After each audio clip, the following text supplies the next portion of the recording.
మీకు ఒక వచనం చెప్తా, అది ఏ పుస్తకంలో ఉందో కూడా చెప్తా. అధ్యాయం వచనం మీరు చెప్పాలి. అతిక్రమములను దాచిపెట్టువాడు వర్ధిల్లడు కానీ వాటిని ఒప్పుకొని విడిచిపెట్టువాడు కనికరం పొందును. సామెతల గ్రంథంలో ఉంది. అధ్యాయం వచనం మీరు చెప్పాలి. ఎన్ని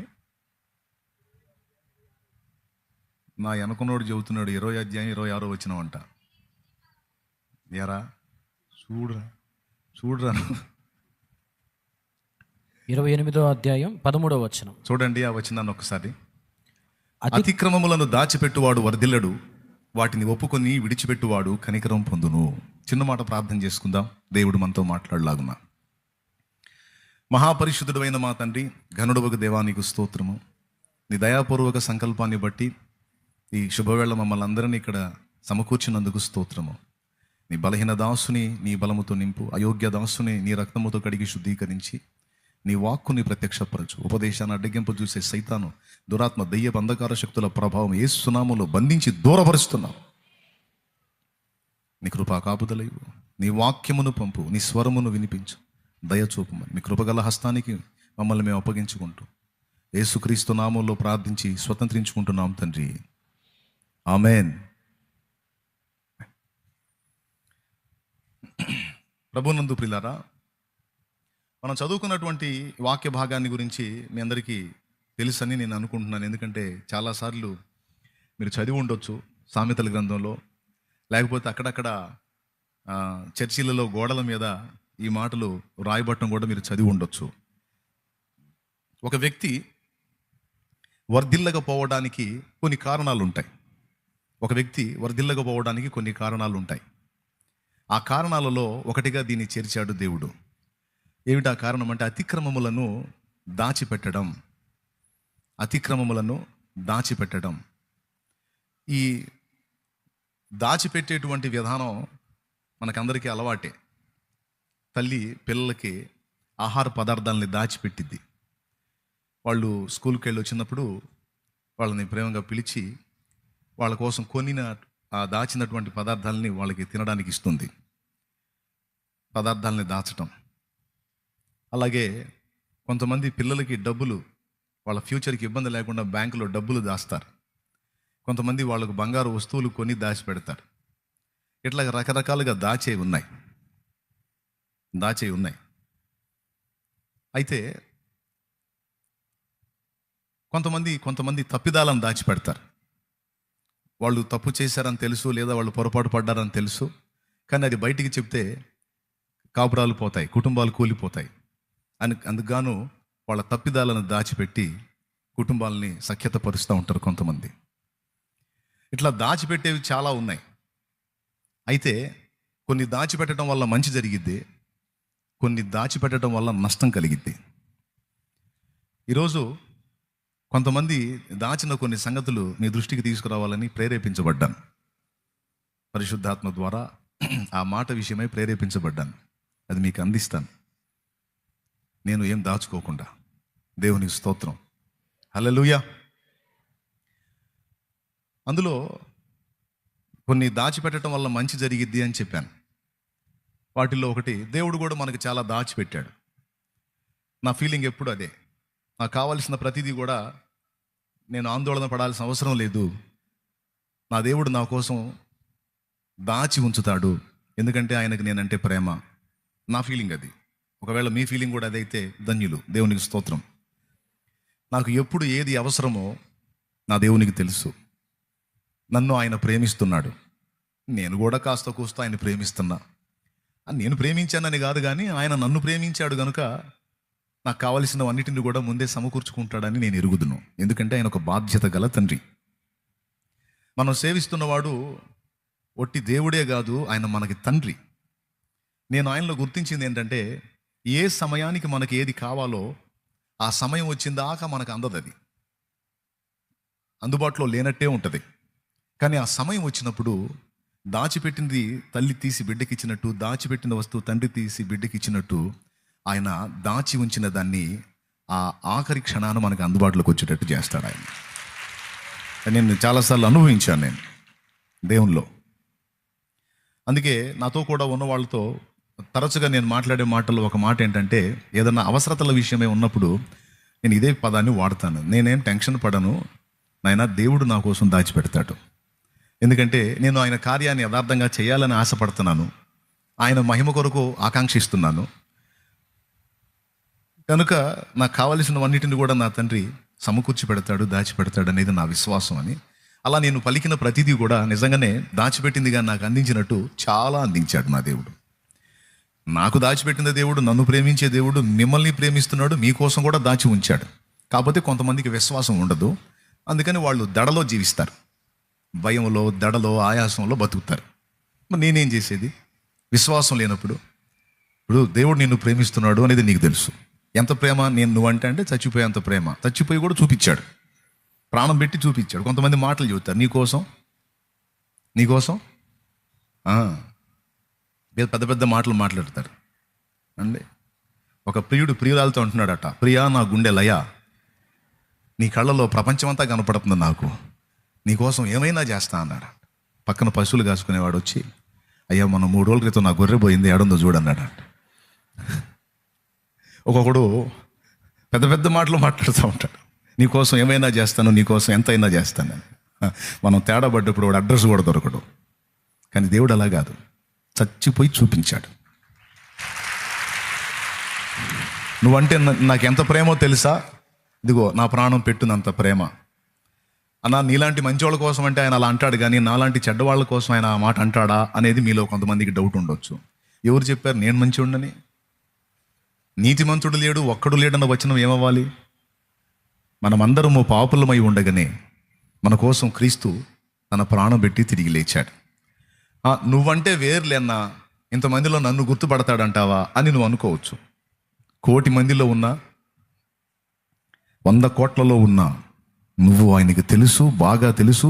నువ్వు పుట్టకముందు తెలుసు, నువ్వు పుట్టిన తర్వాత నీ ప్రతిరోజు, నీ ప్రతి గంట, ప్రతి గడియ, ప్రతి నిమిషం, ప్రతి సెకండ్ ఆయనకి ఖచ్చితంగా తెలుసు.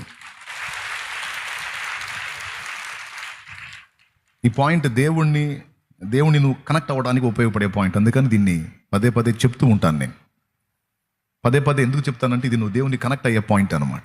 ఇది వాస్తవం, నిజం.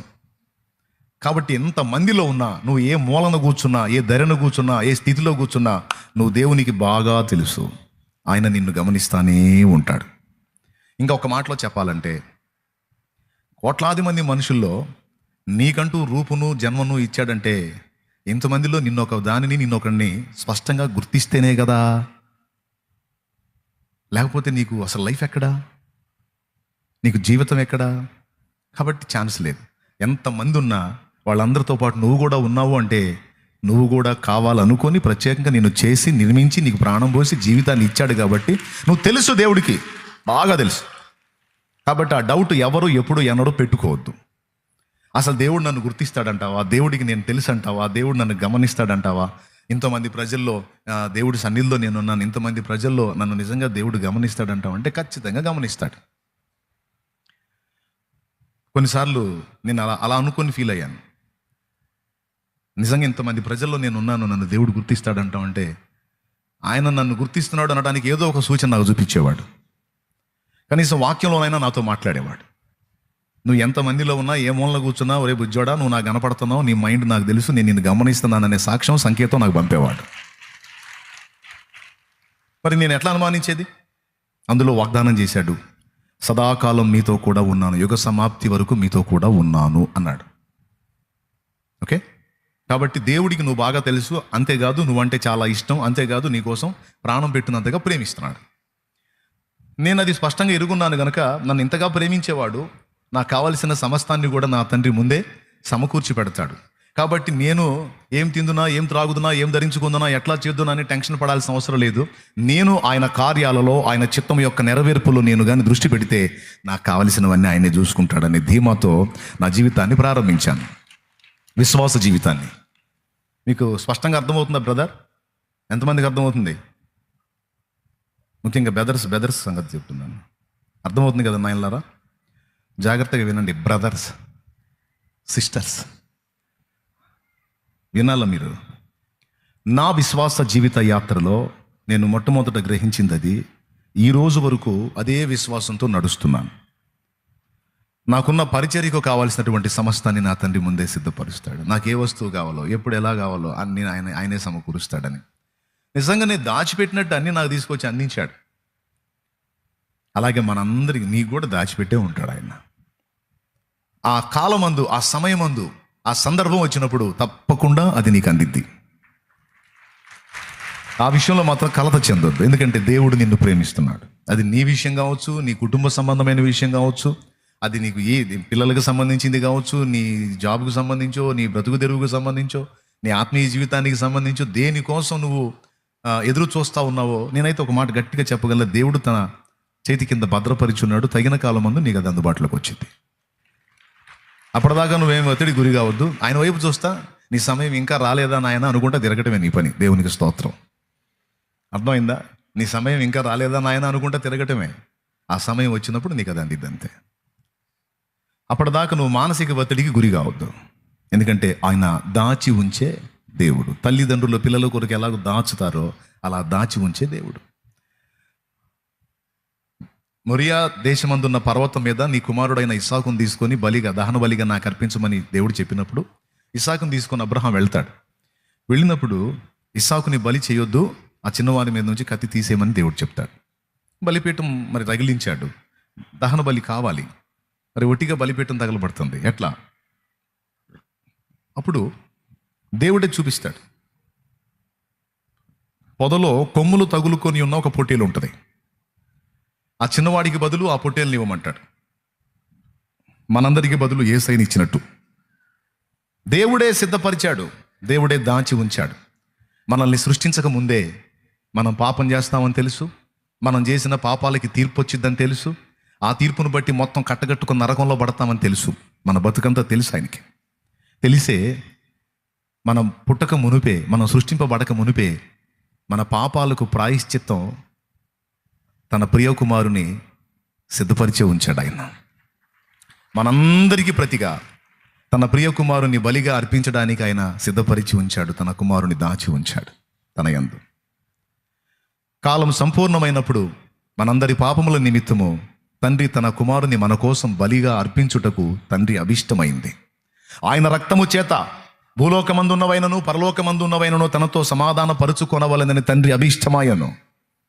సో మనం ఇంకా అసలు సృష్టిలోకి రాక మునిపే మనకు కావలసినటువంటి రక్షణకర్తని సిద్ధపరిచాడు. అక్కడ నుంచి మొదలు పెట్టుకుంటే ఇక్కడ ఇస్సాకుకు ప్రతిగా పొట్టేలుని ముందే రెడీ చేసి పెట్టాడు. కానీ అబ్రహాంకి అది కనపడలా. అబ్రహాం కనులెత్తి చూచినప్పుడు పొట్టేలు కనబడింది అనేది అక్కడ రాసుంది ఆదికాండం 22లో 13వ వచనం. కాబట్టి నేను మీకు చెప్పేది ఏంటంటే, అట్లాగా అబ్రహాంకి పొట్టేలుని ఎలాగైతే సిద్ధపరిచాడో, సమస్త కార్యాలలో సమస్త అవసరతలలో మనకు కావలసినవి దేవుడు సిద్ధపరిచే ఉంచుతాడు. అవి దేవుడు చూపిస్తే గానీ మనకు కనపడవు. దేవునికి మహిమ.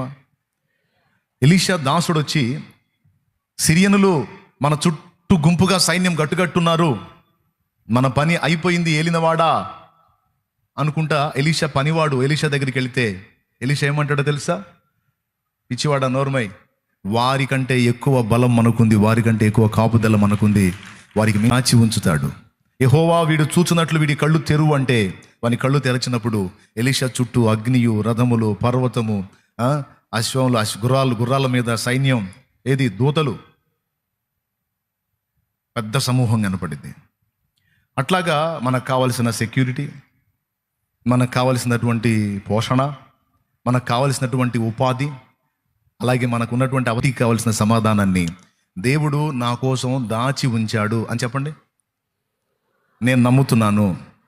చెప్పండి అందరూ చెప్పండి. నేను నమ్ముతున్నాను. నా తండ్రి నాకు కావలసినవి, నా పిల్లలకు కావలసినవి దాచిపెట్టాడు నా తండ్రి. నన్ను ప్రేమించే నా తండ్రి, నా ప్రియమైన తండ్రి. చెప్పు, నోరు తెరిచి మాట్లాడు, చెప్పు. విశ్వాసం లేదా? ఇప్పుడే కాదు, ఎప్పుడు ఈ మాటే చెప్పు. ఆయన నన్ను ప్రేమిస్తున్నాడు, నాకు కావలసినవి ఆయన దాచి ఉంచాడు. దేవుడు మన కోసం దాచి ఉంచాడు. అట్లాగే తల్లిదండ్రులు మన కోసం దాచి ఉంచుతారనే మాట చెప్పాను. అలాగే దేవుడు కూడా దాచిపెట్టాడు. ఆయన దాచిపెట్టింది మనకు మంచిది. ఎప్పుడు అందాలో అప్పుడు అందించిందే మంచిది. మనకేమో తపన ఎక్కువ. ఇంకా 2 సంవత్సరాల తర్వాత దక్కాల్సిన దాన్ని ఇప్పుడే దక్కునట్లు చేయమని మనం అడుగుతాం. అది 2 ఏళ్ల తర్వాత దక్కితే ఆ విలువ వేరు, ఆ ఫలం వేరు. 2 ఏళ్లకు ముందు దక్కితే దానివల్ల కలిగే లాభం కంటే నష్టం ఎక్కువ ఉంటుంది. కాబట్టి మనం ఆ తపన కొద్దీ అడుగుతూ ఉంటాం, నాకు ఇప్పుడు ఇవ్వు. దేవుడు అంటాడు వెయిట్. అది ఎప్పుడు ఇవ్వాలో నాకు తెలుసు, ఎలా ఇవ్వాలో నాకు తెలుసు, ఎలా స్థిరపరచాలో నాకు తెలుసు, నువ్వు టెన్షన్ పడద్దు, ప్రశాంతంగా ఉండు అంటాడు. ముందు నీ కలిగి ఉన్న దాంతో సాగిపో, నేను సిద్ధపరిచింది నీకుంది అంటాడు ఆయన. దాచిపెట్టే దేవుడుగా మన దేవుణ్ణి గుర్తించండి. రెండవది, మీలో కొంతమంది దేవుడి కోసం దాచిపెడతారు. భర్త ఏదన్నా ఇంట్లోకి అవసరాలకు తీర్చుకో, ఆ పిల్లలకి ఏదన్నా ఖర్చు పెట్టు అని ఎంతో కొంత ఇంట్లో ఇస్తూ ఉంటే కొంతమంది ఆడవాళ్ళు దేవుడి కోసం ఒక డిబి పెట్టుకొని పాపం వాళ్ళు దాచిపెడతారు. ఎందుకంటే వారికి దేవుని పట్ల ప్రేమ. కొంతమంది పురుషులు కూడా ఉన్నారు, భార్య భర్త ఇద్దరు కలిసి మాట్లాడుకొని, ఇదిగో దీన్ని దేవుని కోసం మనం భద్రపరుద్దాం, దీన్ని దేవుని కోసం మనం దాద్దాం, ఇది తీసుకెళ్ళి మనం పరిచర్యకి ఇచ్చి దేవుని కొరకు ఏదన్నా మనం చేసిన వాళ్ళం అవుతాం అని భార్యాభర్త ఇద్దరు దేవుణ్ణి ప్రేమించిన వాళ్ళై, దేవుడు మన కోసం దాచిపెట్టినట్టు దేవుని ప్రేమించే భక్తిపరులు దేవుడి కోసం కూడా దాచిపెడతారు. దేవుడు ముచ్చట పడతాడు అవి చూసి. వీళ్ళకున్నదే కొంచెం, ఆ కొంచెంలో నాకు, నా పరిచర్యకు, నా పిల్లలకు తోడ్పాటు కోసం దాచిపెడుతున్నారని ఆయన ముచ్చట పడతాడు. అలా దేవుణ్ణి ప్రేమించి దేవుని కోసం దాచిన అనుభవాలు మీరు ఎంతమందికి ఉన్నాయి? చేతులు ఎత్తండి, ఇట్లా కదిలించండి. అదిగో ఎంతమంది ఉన్నారో చూడండి. వీళ్ళందరి హృదయాల్లో దేవుని పట్ల ప్రేమ. అంటే చేతులు ఎత్తన వాళ్ళకి లేదా అంటే కాదు, ఉందిలే కానీ, కాకపోతే ఈ ఆలోచన చేయలే. ఏదో జేబులో ఉన్నదాన్ని తీసుకొచ్చి ఆ సన్నిధిలో ఆరాధనప్పుడు వేయటం పాపం వాళ్ళు అంతవరకే. కానీ ప్రత్యేకంగా ఇలాగ మనం దేవుని కోసం దాచిపెడదాం అనేటువంటి బాపత అయితే వాళ్ళకి ఉండకపోవచ్చు. కానీ కొంతమంది చేతులు ఎత్తారు అంటే ఫ్యామిలీ మాట్లాడుకున్నారన్నమాట, కొంత మనం దాచాలి, దాన్ని భద్రపరచాలి. కొంతమంది మీటింగ్స్ కోసం దాచిపెడతారు, కొంతమంది సత్యదర్శన పుస్తకాల కోసం దాచిపెడతారు, కొంతమంది పరిచర్యలో ఉన్న అవసరాల కోసం దాచిపెడతారు. నేను చూశాను చిన్న చిన్న పిల్లలు వాళ్ళకి కొనుక్కోండి రా అని డబ్బులు ఇస్తే తల్లిదండ్రి కూటాలలో ఇవ్వాలి, కూటాలలో ఎన్నో ఆత్మలు రక్షించబడతాయి, ఎంతోమంది నరకం నుంచి కాపాడబడతారు కనుక ఆ ఏర్పాటు కోసం ఇవ్వాలని కూటాలు ప్రకటించగానే చిన్న చిన్న డిబ్బీలు తీసుకొచ్చి ఇచ్చిపోతూ ఉంటారు. ఇక్కడ వాళ్ళు దాదాపు సంవత్సర కాలం దాచిపెడతారటని. నేను చెప్తున్నాను, వాళ్ళ బహుమానం గొప్పది. ఆ పసిగుండెల్లో దేవుని పట్ల ప్రేమ. బహుశా తల్లిదండ్రులు దేవుణ్ణి ప్రేమించే వాళ్ళైతేనే పిల్లలకు అలాంటి ప్రేమ వచ్చింది. కనీసం తల్లో తండ్రో ఎవరో ఒకళ్ళు భక్తి కలిగిన వాళ్ళు ఉంటేనే ఆ మనసు బిడ్డలకు వచ్చింది. మొత్తం మీద అలాగా పిల్లలు కూడా దేవుని కోసం దాచేవాళ్ళు ఉంటారు. ఇలా కొన్ని దాచటం మంచిది. ఇందాక చెప్పాను, కొంతమంది చేసిన తప్పులను కొంతమంది దాచిపెడతారు. ప్రేమ తప్పిదాలను దాచిపెట్టిద్దట, ప్రేమ దోషములను కప్పిద్దట. కప్పుట అంటే దాచుట. కొంతమంది ప్రేమ కలిగిన వాళ్ళు కుటుంబాల్లో జరిగినటువంటి ఎవరి ద్వారానైనా తప్పులు జరిగితే వాళ్ళు దాచిపెడతారు, బయటికి చెప్పరు. ఎందుకు? గొడవలు అయిపోతాయి, కొట్లాటలు అయిపోతాయి, విడాకులు అయిపోతాయి అని కొన్ని ఇష్యూస్ని దాచిపెడతారు. దాచిపెట్టి కాపురాలను నిలబెట్టినోళ్ళు, కుటుంబాలని కట్టినోళ్ళు, జీవితాలను దిద్దినోళ్ళు బోల్డంతమంది ఉన్నారు. అట్లా కొన్నిటిని దాచిపెట్టడం మంచిది. కానీ కొన్ని దాచిపెట్టడం మంచిది కాదు. బైబిల్ గ్రంథంలో దాచిపెట్టిన వాళ్ళ గురించి, కొంతమందిని గురించి నేను మీకు గుర్తు చేస్తాను. యెరికో పట్టణాన్ని వేగు చూడటానికి పోయినప్పుడు యెహోషువ గ్రంథంలో యెరికో పట్టణాన్ని వేగు చూడటానికి కొంతమందిని పంపించినప్పుడు ఆ వేగుల వారిని యెరికో వాళ్ళు గుర్తించి వెంటాడతారు. రాహబు అను వేశ్య వీళ్ళని తన ఇంట దాచిపెట్టింది. వాస్తవంగా ఈమె యెరికోకు సంబంధించిన వ్యక్తి. పట్టణపు ప్రాకారం మీద ఉంటుంది, ఆమె వేశ్య అని స్పష్టంగా రాస్తుంది. బాగా వినాలి, ఆమె వేశ్య అని రాస్తుంది. డైరెక్ట్గానే రాశాడు, రాహబు అను వేశ్య అన్నాడు. ఈమె వేశ్య ఎందుకైందో మనం రేపు అక్కడికి పోయినాక అడుగుదాం, అక్కడ చెప్పిద్ది మనకి. ఎందుకంటే ఆమె కూడా విశ్వాసుల జాబితాలోకి చేర్చబడింది. ఇప్పుడు కొంతమంది అక్రమ మార్గాల్లోకి వెళ్తారు. ఏ కారణం చేత వెళ్తారంటే శారీరక వాంఛలు తీర్చుకోవడానికి దురాశకులు ఉన్నాయి. కొంతమంది ఈ అక్రమ సంబంధాల్లోకి వెళ్తారు దురాశను బట్టి. కానీ కొంతమంది ఇలాంటి జీవితాల్లో జీవించే వాళ్ళని ప్రశ్నించినప్పుడు వాళ్ళు నాకు ఇచ్చిన సమాధానం నా కంట తడి, అంటే నేను కన్నీళ్లు పెట్టుకునేటట్టు చేసింది వాళ్ళు ఇచ్చిన సమాధానం. నేను యవన ప్రాయంలో ఉన్నాను, నాకు 3 పిల్లలు ఉన్నారు. అత్తింటి వాళ్ళు కానీ పుట్టింటి వాళ్ళు కానీ ఎవరు నన్ను ఆదరించే వాళ్ళు లేరు. చిరుప్రాయంలోనే భర్తను కోల్పోయాను. పిల్లలు అమ్మా అనే ఆకలి అని అడుగుతుంటే ఆవేదన పడ్డాను. నాకు ఆకలైనా నేను తట్టుకుంటాను, పస్తులతో అవసరమైతే చచ్చిపోతాను, ఇబ్బంది లేదు. కానీ నా కడుపును పుట్టిన పిల్లలు అమ్మా ఆకలి అంటే తట్టుకోలేకపోయాను. అన్నా, ఆ బిడ్డల ఆకలి తీర్చడానికి నేను తప్పుడు మార్గానికి తలంచాల్సి వచ్చిందన్నా అని ఏడ్చిన వాళ్ళు ఉన్నారు. పాపంలో జీవించే ప్రతి ఒక్కరూ శరీరం కొవ్వెక్కి పాపంలో జీవిస్తున్నారు అనుకోవద్దు.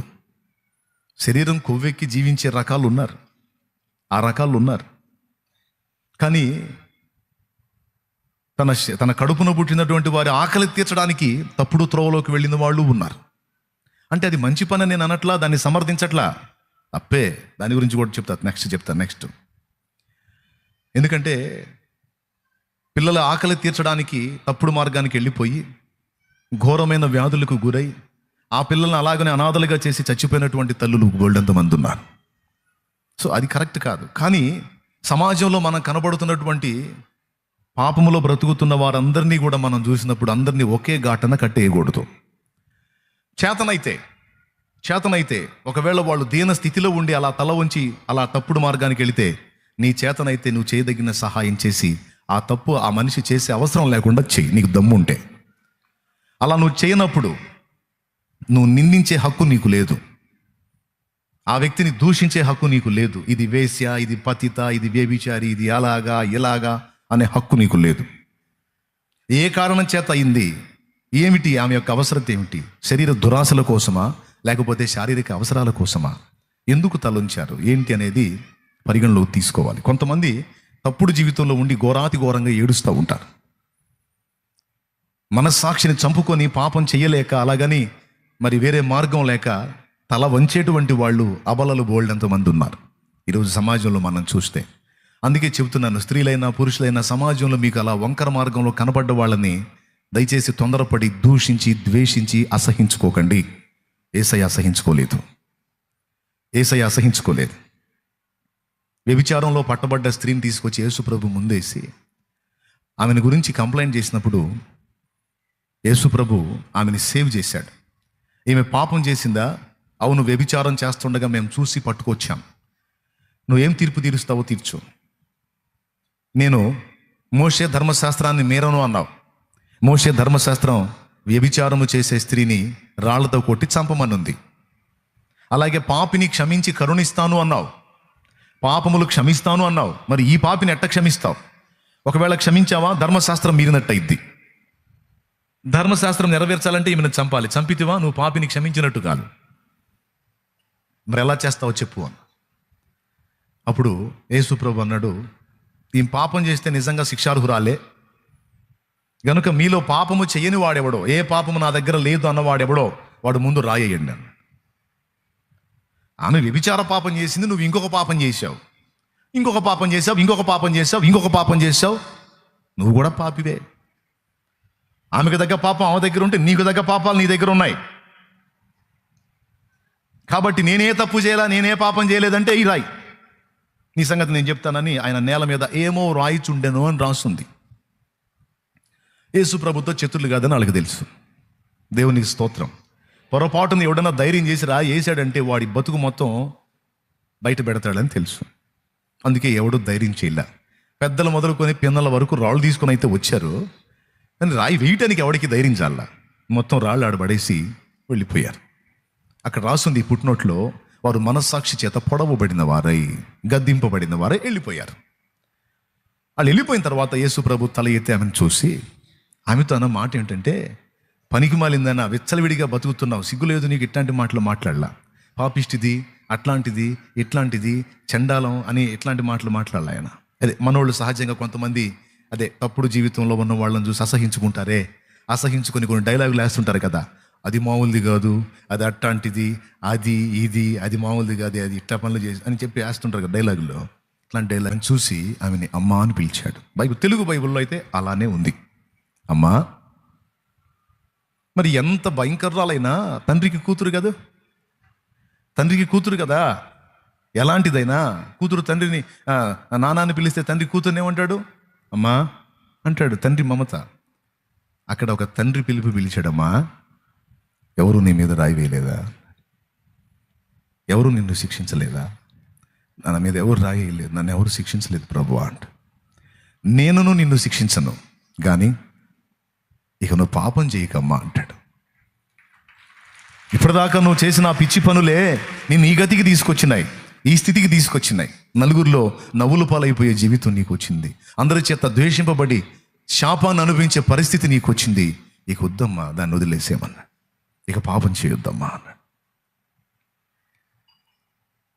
అందరూ ఒకే కారణాన్ని బట్టి పాపం చేస్తున్నారు అనుకోవద్దు. పాపంలో బ్రతుకుతున్న వారు కొంతమందికి కొన్ని కఠినమైన కారణాలు ఉండి ఉండవచ్చు. అప్పుడు మనం ఆ వ్యక్తిని పాపం నుంచి మళ్ళించాలంటే మనం చేయదగ్గ సాయం ఏదో ఆ వ్యక్తికి చేస్తే అది న్యాయం. చేయలేనప్పుడు ఆ వ్యక్తి కోసం ప్రార్థన చేయి. ఎందుకంటే పాపం చేసే ఎవరికి కూడా ప్రశాంతత ఉండదు, సుఖం ఉండదు, నెమ్మది ఉండదు.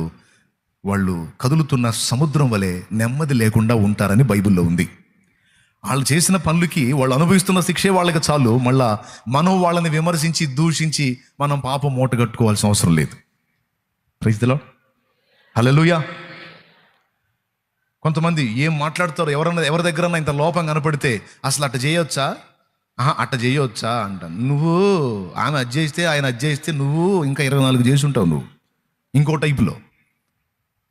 కాబట్టి ఎవరి కాళ్ళు బుద్ధి చెప్పుకోవాలి. ఇతరులను నిందించేటప్పుడు నేను కరెక్టేనా, ఇతరులను విమర్శించేటప్పుడు అసలు నేను క్రమమైన మార్గంలో ఉన్నానా అనేది ప్రశ్నించుకుంటే చాలా మంచిది. అలాగని విమర్శించుకుంటే తొందరపడి నోరు జారం, శాపాన్ని తెచ్చిపెట్టుకో. కొంతమంది అట్ట కాదు, దన్మని మాట జారేస్తారు, అది మంచిది కాదని చెప్తున్నాను నేను. సరే, పాయింట్ పక్కన పెట్టేద్దాం. ఈమె ఎందుకు వేసైందో తర్వాత సంగతి. కానీ ఒకటైతే మనకి స్పష్టంగా తెలుసు, ఆమె ఫ్యామిలీ విషయంలో బాధ్యత కలిగింది, కుటుంబ విషయంలో రాహబు బాధ్యత కలిగింది. అంతేకాదు, ఇశ్రాయేలీయుల దేవుడైన యెహోవాను గూర్చి వినుట వలన ఆమెకు విశ్వాసం కలిగింది. ఎరికోలో వాళ్ళు మొక్కేటువంటి వాళ్ళు ఎవరో ఉంటారు, కానీ వాళ్ళ గురించి ఆమెకు తెలుసు. ఎరికో మనుషుల గురించి తెలుసు, ఎరికోలో వాళ్ళు మొక్కే వాటి గురించి కూడా ఆమెకు తెలుసు, రాహబుకు తెలుసు. కానీ వాటన్నిటికంటే ఇశ్రాయేలీయుల దేవుడైన యెహోవాను గూర్చినటువంటి విన్న వార్త ఆమెను బాగా ఆలోచింపజేసింది. ఈ వేగుల వారు ఆమె ఇంటికి వచ్చారు తప్పించుకోవటానికి, తలదాచుకోవటానికి. ఆమె ఇంటికి వచ్చినప్పుడు ఆమె అన్న మాటలు మనకి స్పష్టంగా రాయబడ్డాయి బైబిల్లో. యెహోషువ గ్రంథంలో ఈ ప్రస్తావన ఉంటుంది. 2వ అధ్యాయం 8వ వచనం. యెహోషువ గ్రంథము 2వ అధ్యాయం 8వ వచనం. ఆ వచనం అంటే చూడండి, 2:8 ఒకసారి తీసి చూడండి. ఆ వేగుల వారు పండుకొనక మునుపు ఆమె వారున్న మిద్దె మీదకి ఎక్కి వారితో ఇట్లనెను, యెహోవా ఈ దేశమును మీకు ఇచ్చుచున్నాడనియు, మీ వలన మాకు భయము పుట్టుననియు, మీ భయము వలన ఈ దేశ నివాసులందరికీ ధైర్యము చెడుననియు నేను ఎరుగుదును. మీరు ఐగుప్తు దేశముల నుండి వచ్చినప్పుడు మీ ఎదుట యెహోవా ఎర్ర సముద్రపు నీరును ఎలాగూ ఆరిపోచేసెను. కార్యాలన్నీ అడిగడిగి తెలుసుకుందండి. ఎర్ర సముద్రం పాయలైందా? వాళ్ళ దేవుడు అలాంటి కార్యాలు చేశాడా? ఇదెంతటి ఆశ్చర్యం! మీ ఎదుట ఎర్ర సముద్రమును దేవుడు పాయలుగా చేసిననియు, యోర్దాను తీరమునున్న అమోరీయుల 2 రాజులైన సీహోనుకును ఓగుకును మీరేమి చేసితిరో, అనగా మీరు వారిని ఎలాగూ నిర్మూలము చేసితిరో ఆ సంగతి మేము వింటిమి. మేము వినినప్పుడు మా గుండెలు కరిగిపోయెను.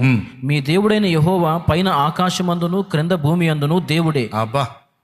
మీ ఎదుట ఎట్టి మనుషులకైనను ధైర్యం ఏమాత్రము ఉండదు. నేను మీకు ఉపకారము చేసి తిని గనుక మీరును నా తండ్రి ఇంటికి ఉపకారము చేసి నాకు నిజమైన ఆనవాళ్ళను ఇచ్చి నా తండ్రియు నా తల్లియు నా అన్నదమ్ములను నా అక్క చెల్లెండ్రును వారికి కలిగి ఉన్న వారందరినూ చావకుండా బ్రతుకనిచ్చి రక్షించున్నట్లుగా దయచేసి యెహోవా తోడని ప్రమాణము చేయుడనెను. చూసారా ఏమని చెప్తుంది తెలుసు? నా తండ్రియు ఎవరండి? ఒక వేశ్య, రాహబు అను వేశ్య. నా తండ్రియు నా తల్లియు నా అన్నదమ్ములను నా అక్క చెల్లెండును వారికి కలిగి ఉన్న వారందరూ చావకుండా బ్రతుకనిచ్చి రక్షించున్నట్లుగా దయచేసి యెహోవా తోడని ప్రమాణం చేయుడనెను. ఎంత విశ్వాసం కలిగిందంటే దేవుణ్ణి గూర్చి తెలుసుకుంది, ఆ దేవుడి శక్తి కూడా తెలుసుకుంది. ఎరికోకి ఏ గతి పట్టబోతుందో ముందే గ్రహించింది. ఎందుకంటే ఎరికో మనుషులు మంచోళ్ళు కాదు, వాళ్ళ జీవితాలు భయంకరం. వాళ్ళ పరిస్థితులు ఏం బాగలేవు, వాళ్ళ క్రమమైన జీవితాల్లో లేరు, శాపగ్రస్తమైనటువంటి క్రమంలో వాళ్ళు జీవిస్తున్నారు. వాళ్ళకి ఏ గతి పట్టిద్దో తెలుసు, ముందే అంచనా వేసింది రాహబు అనేటువంటి ఈమె. వేసి తన ఇంటికి వేగుల వారు వచ్చినప్పుడు వాళ్ళతో మాట్లాడుతుంది. ఇలాంటి కార్యాలు చేసుకుంటా మీరు వస్తున్నారు, మీ దేవుడు మీ పక్షము నుండి ఇలాంటి అద్భుతాలు చేసుకుంటూ వస్తున్నాడు కనుక సీహోను ఓగు అనేవాళ్ళే మీ ముందు నిలవలేకపోయారు. ఈ చుట్టుపట్ల ప్రాంతాలన్నిటికీ వాళ్ళంటే హడలు. అలాంటి రాజులే మీ దెబ్బకి మట్టి గరిచారు. కాబట్టి మీరు ఈ ప్రాంతాన్ని కూడా పట్టుకుంటారని నాకు తెలుసు. మీరు అలా పట్టుకున్నప్పుడు, ఈ పట్టణము నిర్మూలం అవుతున్నప్పుడు దీంతో పాటు మేము చావుకుంటున్నట్లు నాతో ప్రమాణం చేయండి. నా తల్లిని, తండ్రిని, అన్నదమ్ములని, అక్క చెల్లెండ్రిని, వారి పిల్లల్ని, వారి సంబంధులందరినీ కూడా మేము వదిలిపెడతామని మీరు నాకు మాట ఇవ్వాలని వారి చేత మాట తీసుకుంది. తర్వాత మీరు కిందికి చదివితే వాళ్ళని ఎలా దాచితో కూడా రాసి ఉంటుంది. ఇదంతా విశ్వాసాన్ని బట్టి చేసింది అని హెబ్రీ పత్రికలో రాస్తుంది. రాహబుని విశ్వాస వీరుల జాబితాలో చేర్చాడు.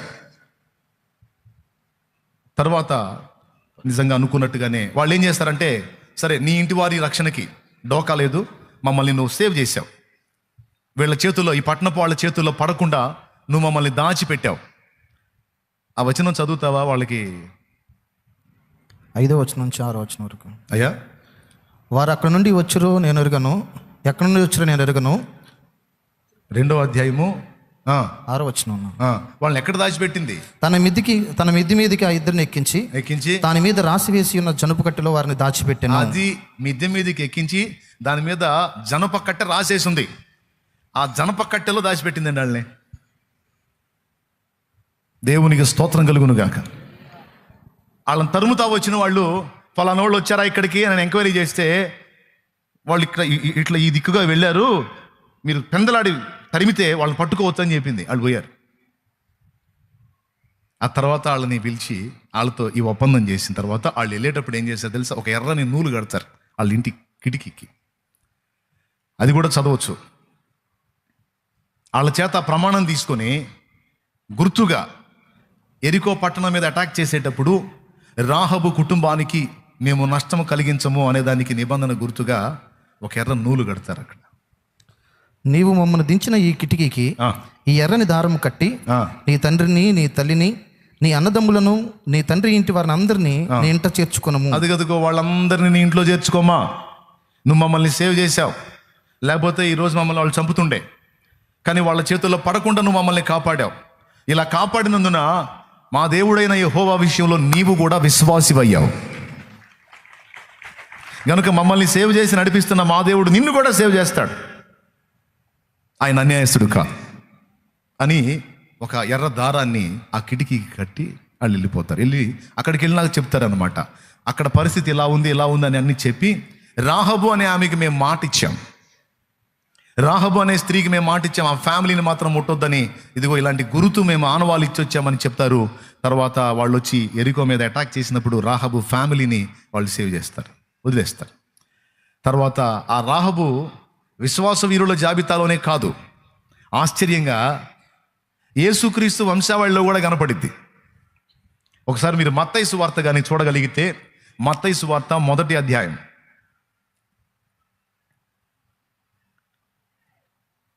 2-3 వచనాలు చూడొచ్చు. 5వ వచనం.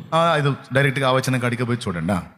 నయసోను సల్మాను కనెను, సల్మాను రాహాబునందు బోయాజును కనెను. అదుగో రాహబు నయస్సోను సల్మానును కనెను, సల్మాను రాహబునందు బోయజును కనెను, బోయజు రూతునందు ఓబేదును కనెను, ఓబేదు యెషైని కనెను, యెషై రాజైన దావీదును కనెను.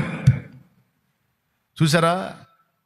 యేసుక్రీస్తు వంశావళి అని చెప్పబడుతున్న దానిలో ముఖ్యంగా యేసు ప్రభువును పక్కన పెడితే దావీదు వంశావళిలో రాహబుంది. ఈమెం చేసిందంటే దేవుని సంబంధులను సేవ్ చేసింది, దేవుని సంబంధులను ఆదరించింది. ఒక స్త్రీ అయి ఉండి, సమాజం అంతటి చేత వెలివేయబడినదై ఉండి, అవమానపరచబడినదై ఉండి, వేశ్య వేశ్య వేశ్య వేశ్య అని పిలువబడినదై ఉండి, దేవుని సంబంధుల్ని తన ఇంట చేర్చుకొని ఆదరించి వారిని భద్రపరిచి వాళ్ళని కాపాడటం కోసం తన ప్రాణాలని పణంగా పెట్టడానికి ఇష్టపడింది. ఇది సామాన్యమైన విషయం కాదు. దేవుని సంబంధుల్ని, దేవుని పిల్లల్ని ఆదరించడానికి, దేవుని పిల్లల్ని సేవ్ చేయడానికి తన ప్రాణాలను పెట్టడానికి ఇష్టపడింది. ఏమాత్రం వాళ్ళు దొరికినట్టయితే వాళ్ళనే చంపేవాళ్ళ, రాహబుని చంపేవాళ్ళ? నీకు తెలుసా, ఎరికో పట్టణస్థులు రాహబు ఇంటి మొత్తాన్ని చంపేసేవాళ్ళ. ఎందుకంటే శత్రువులను దాచిపెడతావా దుర్మార్గురాలని ఖచ్చితంగా పనిచేసేవాళ్ళు. అంటే ఎంతకు తెగించిందంటే వారిని సేవ్ చేయడం కోసం, దేవుని సంబంధుల పక్షంగా వారిని కాపాడటం కోసం తను తన ఇంటి వారు బలైపోవడాన్ని కూడా తను ఇష్టపడింది. అది చూడటానికి మనకి మామూలుగా ఉండొచ్చు, కానీ గొప్ప త్యాగం అది. ఎట్లనో వాళ్ళు వెతకలేదు, సెర్చ్ చేయలేదు కాబట్టి వాళ్ళు ఈమె మాట నమ్మి అలాగే వెళ్ళిపోయారు కాబట్టి బతికిపోయింది, లేకపోతే మొత్తం అవుట్. ఇంతటి త్యాగానికి తను పూనుకున్నందున ఇదంతా కూడా ఎవరు చూశారు? భూమి మీద మనుషుల హృదయాలలో విశ్వాసం ఎవరిలో ఉందో పైన వెతుకుతూ ఉంటాడు ఒక ఆయన, వివేకవంతులను వెతుకుతూ ఉంటాడు. ఆయన కనిపెట్టి రాహబుకి ఎంత ధన్యత ఇచ్చాడంటే ఇంటి వారందరికీ రక్షణ ఇచ్చాడు. అంతేకాదు రాహబుకి విశ్వాస వీరుల జాబితాలో చోటిచ్చాడు. అంతేకాదు దావీదు వంశావళిలో ఆమెకు చోటిచ్చాడు. ఇదంతా ఎందుకు జరిగింది ఇంత ధన్యత అంటే, ఆమె మొదట దేవుణ్ణి విశ్వసించింది, 2 దేవుని సంబంధుల్ని ఆమె ఆదరించింది, దేవుని సంబంధుల్ని కాపాడింది. ప్రియులారా, మన కోసం మనం బతకటం కాదు, మన కోసం మనం జీవించటం కాదు, క్రైస్తవులమై ఉండి మన దగ్గర ఈ లక్షణం కూడా ఉండాలి. మన తోటి సాటి క్రైస్తవులు లేదా తోటి సాటి విశ్వాసులు ప్రతికూలతల్లో ఉంటే వాళ్లకు చెయ్యదగ్గ సాయం మనం చేయుట దేవుడు కనిపెడతాడు. కొడితే గట్టి కొట్టడం లేదా అవసరం లేదు, ఇబ్బంది ఏం లేదు. ఈమె దాచిపెట్టింది, కానీ ఈ దాచిపెట్టింది ఈమెకి ఎంత దీవెనైందో చూడండి. 3 విధాలా ఈమె ధన్యత పొందుకుంది. 1 ఫ్యామిలీ రక్షణ, 2 విశ్వాస వీరుల జాబితాలో చోటు, 3వదే యేసుక్రీస్తు వంశావళిలో ఆమెకు స్థానం. 4 స్త్రీలు ఉంటారు: తామారు, రూతు, రాహబు, బత్షెబ. ఈ 4 విచిత్రమైన జీవితాలే. అందులో రాహబు మొదటిదిగా కనపడింది. కాబట్టి ఇక్కడ మనకి పాఠం ఏంటంటే, అవసరమైతే దేవుని సంబంధుల కోసం బలి కావటానికి ఇష్టపడినటువంటి ఈమె వలె ఇంకొక స్త్రీని గురించి కూడా నేను విన్నాను. ఇలాంటి స్త్రీని గురించి, యూదులను అతి కిరాతకంగా చంపినటువంటి వ్యక్తులలో ఒకడు నాజీని. అంత తెలుసు కదా మీకు, హిట్లర్, అడాల్ఫ్ హిట్లర్. ఈ హిట్లర్ అనేవాడి టైంలో కూడా ఒక తల్లి దాదాపు చాలామంది యూదుల్ని తన ఇంట ఒక రహస్య గదిలో పెట్టి భద్రపరిచి వాళ్ళని సేవ్ చేసినటువంటి ఉదంతం ఆమె చరిత్రలో నేను తెలుసుకున్నాను. మీరు బైబిల్ చదవండి. బైబిల్తో పాటు దేవుని యందు విశ్వాసం ఉంచినటువంటి స్త్రీల చరిత్రలు, పురుషుల చరిత్రలు పుస్తకాల రూపంలో దొరుకుతాయి. వేరే వాళ్ళు రాసిన ఇతర పుస్తకాల కంటే కూడా ముందు భక్తుల చరిత్రలు తెచ్చుకొని చదువుకోవటం ఎంతైనా మంచిది. ఆమె ఎంత బాగా వాళ్ళని సేవ్ చేసేదంటే యూదుల్ని, అది పెద్ద స్టోరీ. అది చెప్పడానికి ఇప్పుడు వల్లపడదు, నేను చెప్పాలనుకునే మళ్ళీ దాటిపోతాయి. ఇలాంటి వాళ్ళు ఉన్నారు. ఈరోజు దేవుని పిల్లలంగా మనం ఉన్నాం. ఉత్తర భారతదేశంలో ఆల్రెడీ క్రైస్తవుల మీద హింసలు స్టార్ట్ అయినాయి. ఉత్తర భారతదేశంలో సువార్త చెప్తున్న వాళ్ళని బంధించి జైళ్లలో పెడుతున్నారు. ఆ దరిద్రం ఇప్పుడు దక్షిణ భారతదేశాన్ని కూడా ఎగబాకుతుంది. మనం అనుకున్నట్టుగానే ప్రతికూల పరిస్థితులు స్టార్ట్ అయినాయి. ఇక రాబోతున్న రోజులు ఎలా ఉంటాయో మనం ఊహించలేం. 1 మనం ప్రార్థన చేయాలి. గుర్తుపెట్టుకోండి ఈ విషయాన్ని, విశ్వాసులందరికీ కూడా ప్రేమతో చెప్తున్నాను. ఇక నెక్స్ట్ రాబోతున్న పరిస్థితులు, పరిణామాలు ఎలా ఉంటాయో మనం అంచనా వేయలేం. కానీ 1 మాత్రం చెప్పగలుగుతాను, క్రైస్తవ్యం విస్తరణ అనేది మాత్రం శ్రమల్లోనే జరిగింది. క్రైస్తవ్యం యొక్క విస్తరణ అనేది మాత్రం శ్రమల్లోనే, ప్రతికూలతలోనే, ఒత్తిడిలోనే జరిగింది. అనుకూల పరిస్థితుల్లో క్రైస్తవ్యం విస్తరణ జరగదు. వ్యతిరేక పరిస్థితుల్లో, ప్రతికూల పరిస్థితుల్లో మాత్రం తప్పనిసరిగా క్రైస్తవ్యం విస్తరించింది. మరి ఇక రాబోతున్నటువంటి పరిస్థితులు, ఉత్తర భారతదేశ పరిస్థితులు ఇప్పటికే మనకు తెలుసు. చాలా దుర్మార్గాలు. జస్ట్ ఒక ఇంట్లో కూటం జరుగుతుంటే వెళ్ళి దైవజనుడు వాళ్ళ ఇంటికి వెళ్ళాడు. జస్ట్ వెళ్ళిన వాడిని అరెస్ట్ చేసి ఇప్పుడు జైల్లోనే ఉంచారు. అలా దాదాపు 100ల సంఖ్యలో సేవకుల్ని ఇప్పుడు ఉత్తర భారతదేశంలో ఉత్తరప్రదేశ్లో జైల్లో ఉంచినటువంటి దాఖలాలు ఉన్నాయి. దక్షిణ భారతదేశంలో కూడా సువార్త ప్రకటనకి ఇప్పుడు పెద్ద ఆటంకంగా తయారైంది మతోన్మాద వ్యవస్థ. ఉత్తర భారతదేశాన్ని ఎలాగైతే మతం పేరుతో కైవసం చేసుకున్నారు, ఇప్పుడు దక్షిణాదికి కూడా ఎగబాకి దక్షిణ భారతదేశాన్ని కూడా మతం పేరుతో ఎఫెక్ట్ చేయడానికి పెద్ద కుట్రలే జరుగుతున్నాయి. కాబట్టి ఇప్పుడు మనందరం ఎలా తయారు కావాల్సి ఉందంటే, ఒక క్రైస్తవుడిని అటాక్ చేస్తే మతోన్మాద వ్యవస్థ, మిగిలిన వాళ్ళంతా ఏకమై ఆ వ్యక్తి కోసం పోరాడే పరిస్థితుల్లో ఇప్పుడు మనం జాగ్రత్త పడాలి. దేవునికి స్తోత్రం కలుగును గాక. కానీ ఏం చేద్దాం, సమాజంలో చూస్తే మనకు మనమే కొట్టుకు సచ్చే, వాడి మీద ఈడి మీద వాడి మీద ఈడి మీద వాడు అనవసరంగా కదిలిచ్చి మతోన్మాదులకు అవకాశాలు కల్పిస్తున్నటువంటి పరిస్థితుల్లో కొంతమంది బతుకుతున్నారు. ఇక వాళ్ళకి అయ్యే జీవితాలు అవి, లేకపోతే వాళ్ళకి ఆయన గుర్తించేవాళ్ళు లేడు, ఆయన పలకరించేవాళ్ళు లేడు, ఆయన పట్టించుకునేవాళ్ళు లేడు, ఆడి ప్రసంగాలు ఎవడు వినడు, ఒకడు ఉంటాడు. ఆ బ్రతుకంతా ఇంక అట్టనే బ్రతుకుతూ ఉంటారు. వాళ్ళు కూడా మేము స్పీకర్లు సేవకులు అని క్రైస్తవ సంఘంలో చలామణి అవుతూ ఉన్నారు. సమాజం ఎటుపోతుంది, సమాజ పరిస్థితులు ఎటుపోతున్నాయి, ఏం జరుగుతుంది, మతోన్మాదం ఎంతగా విస్తరిస్తుంది, ఎలాంటి కుట్రలు పొందుతున్నారు, దేవుని పిల్లల మీద ఎలాంటి దాడులు చేస్తున్నారు, ఇక భవిష్యత్తు ఎలా జరగబోతుంది అనేది అంచనా వేయకుండా ఒకడి మీద ఒకడు దుమ్మెత్తి పోసుకోవడం, ఒకడి మీద ఒకడు విమర్శించుకోవటం, ఇదంతా ఇండియా పీతల గురించి ఒక జోక్ ఉంది. ఇప్పుడు రకరకాల ఎగ్జిబిషన్స్ ఉంటాయి కదా, అట్లా ఒక ప్రాంతంలో పీతల ఎగ్జిబిషన్ పెట్టారంట. పీతల ఎగ్జిబిషన్ పెట్టి ఆ పీతల రకరకాల గ్లాసు వాటిల్లో పీతలను ఉంచారట. మన దేశానికి సంబంధించిన పీతల మీద మాత్రం మూత ఉంచలేదు, అన్నిటి మీద గ్లాసు వాటిని అమర్చి గ్లాసు బాక్సులు అమర్చి వాటి మీద మూతలు పెట్టారు, పీతలు లోపలేసి. రకరకాల దేశాల పీతలన్నీ అందులో ఉన్నాయి. మనకు సంబంధించిన పీతలకు మాత్రం మూత వేయలేదంట. పీతల మీద మూత అయిపోతే వెళ్ళిపోతాయి కదా సార్, బయటికి వెళ్ళిపోతాయి కదా అంటే, అక్కడ చెప్పేవాడు, ఆ గైడ్ చెప్తున్నాడంట, ఈ పీతలు ఈ జాతి అని చెబుతాడు కదా, అట్లా చెప్పే గైడ్ ఎవడైతే ఉంటాడో అటు చెప్తున్నా అంట, అబ్బాయి ఈ పీతల గురించి ఆ భయం ఏం లేదండి, వీటి స్పెషల్ ఏంటంటే ఒకటి పైకి ఎక్కుతుంటే కింద ఉంటుంది, అది దాన్ని పట్టుకొని లాగుతూ ఉంటుంది. ఈ జాతి ఇంతేనండి, ఇది అది పోదు, పోయేదాన్ని బానిదు, ఈ కింద ఉండి ఆ పైకి పోయేదాన్ని కాళ్ళు బట్టి లాగుతూ ఉంటుంది. అందుకని అలాంటి మనస్తత్వం కలిగినటువంటి పీతలకి మూత ఎందుకంటే అనవసరంగా దానికి డబ్బు వేస్ట్. అందుకని ఈ ఒక్కదాని మీద మాత్రం మేము గమనించారా, అది మిగిలిన పీతలన్నీ కలిసి లాగుతున్నాయి చూడు దాన్ని. అట్లాగా కరోనా సమయంలో దేవుడు ఏదో యూట్యూబ్ ద్వారా మీ అందరికీ వాక్యం అందించాలని నేను లైన్లోకి వస్తే అది ప్రజలందరిలోకి వెళ్ళి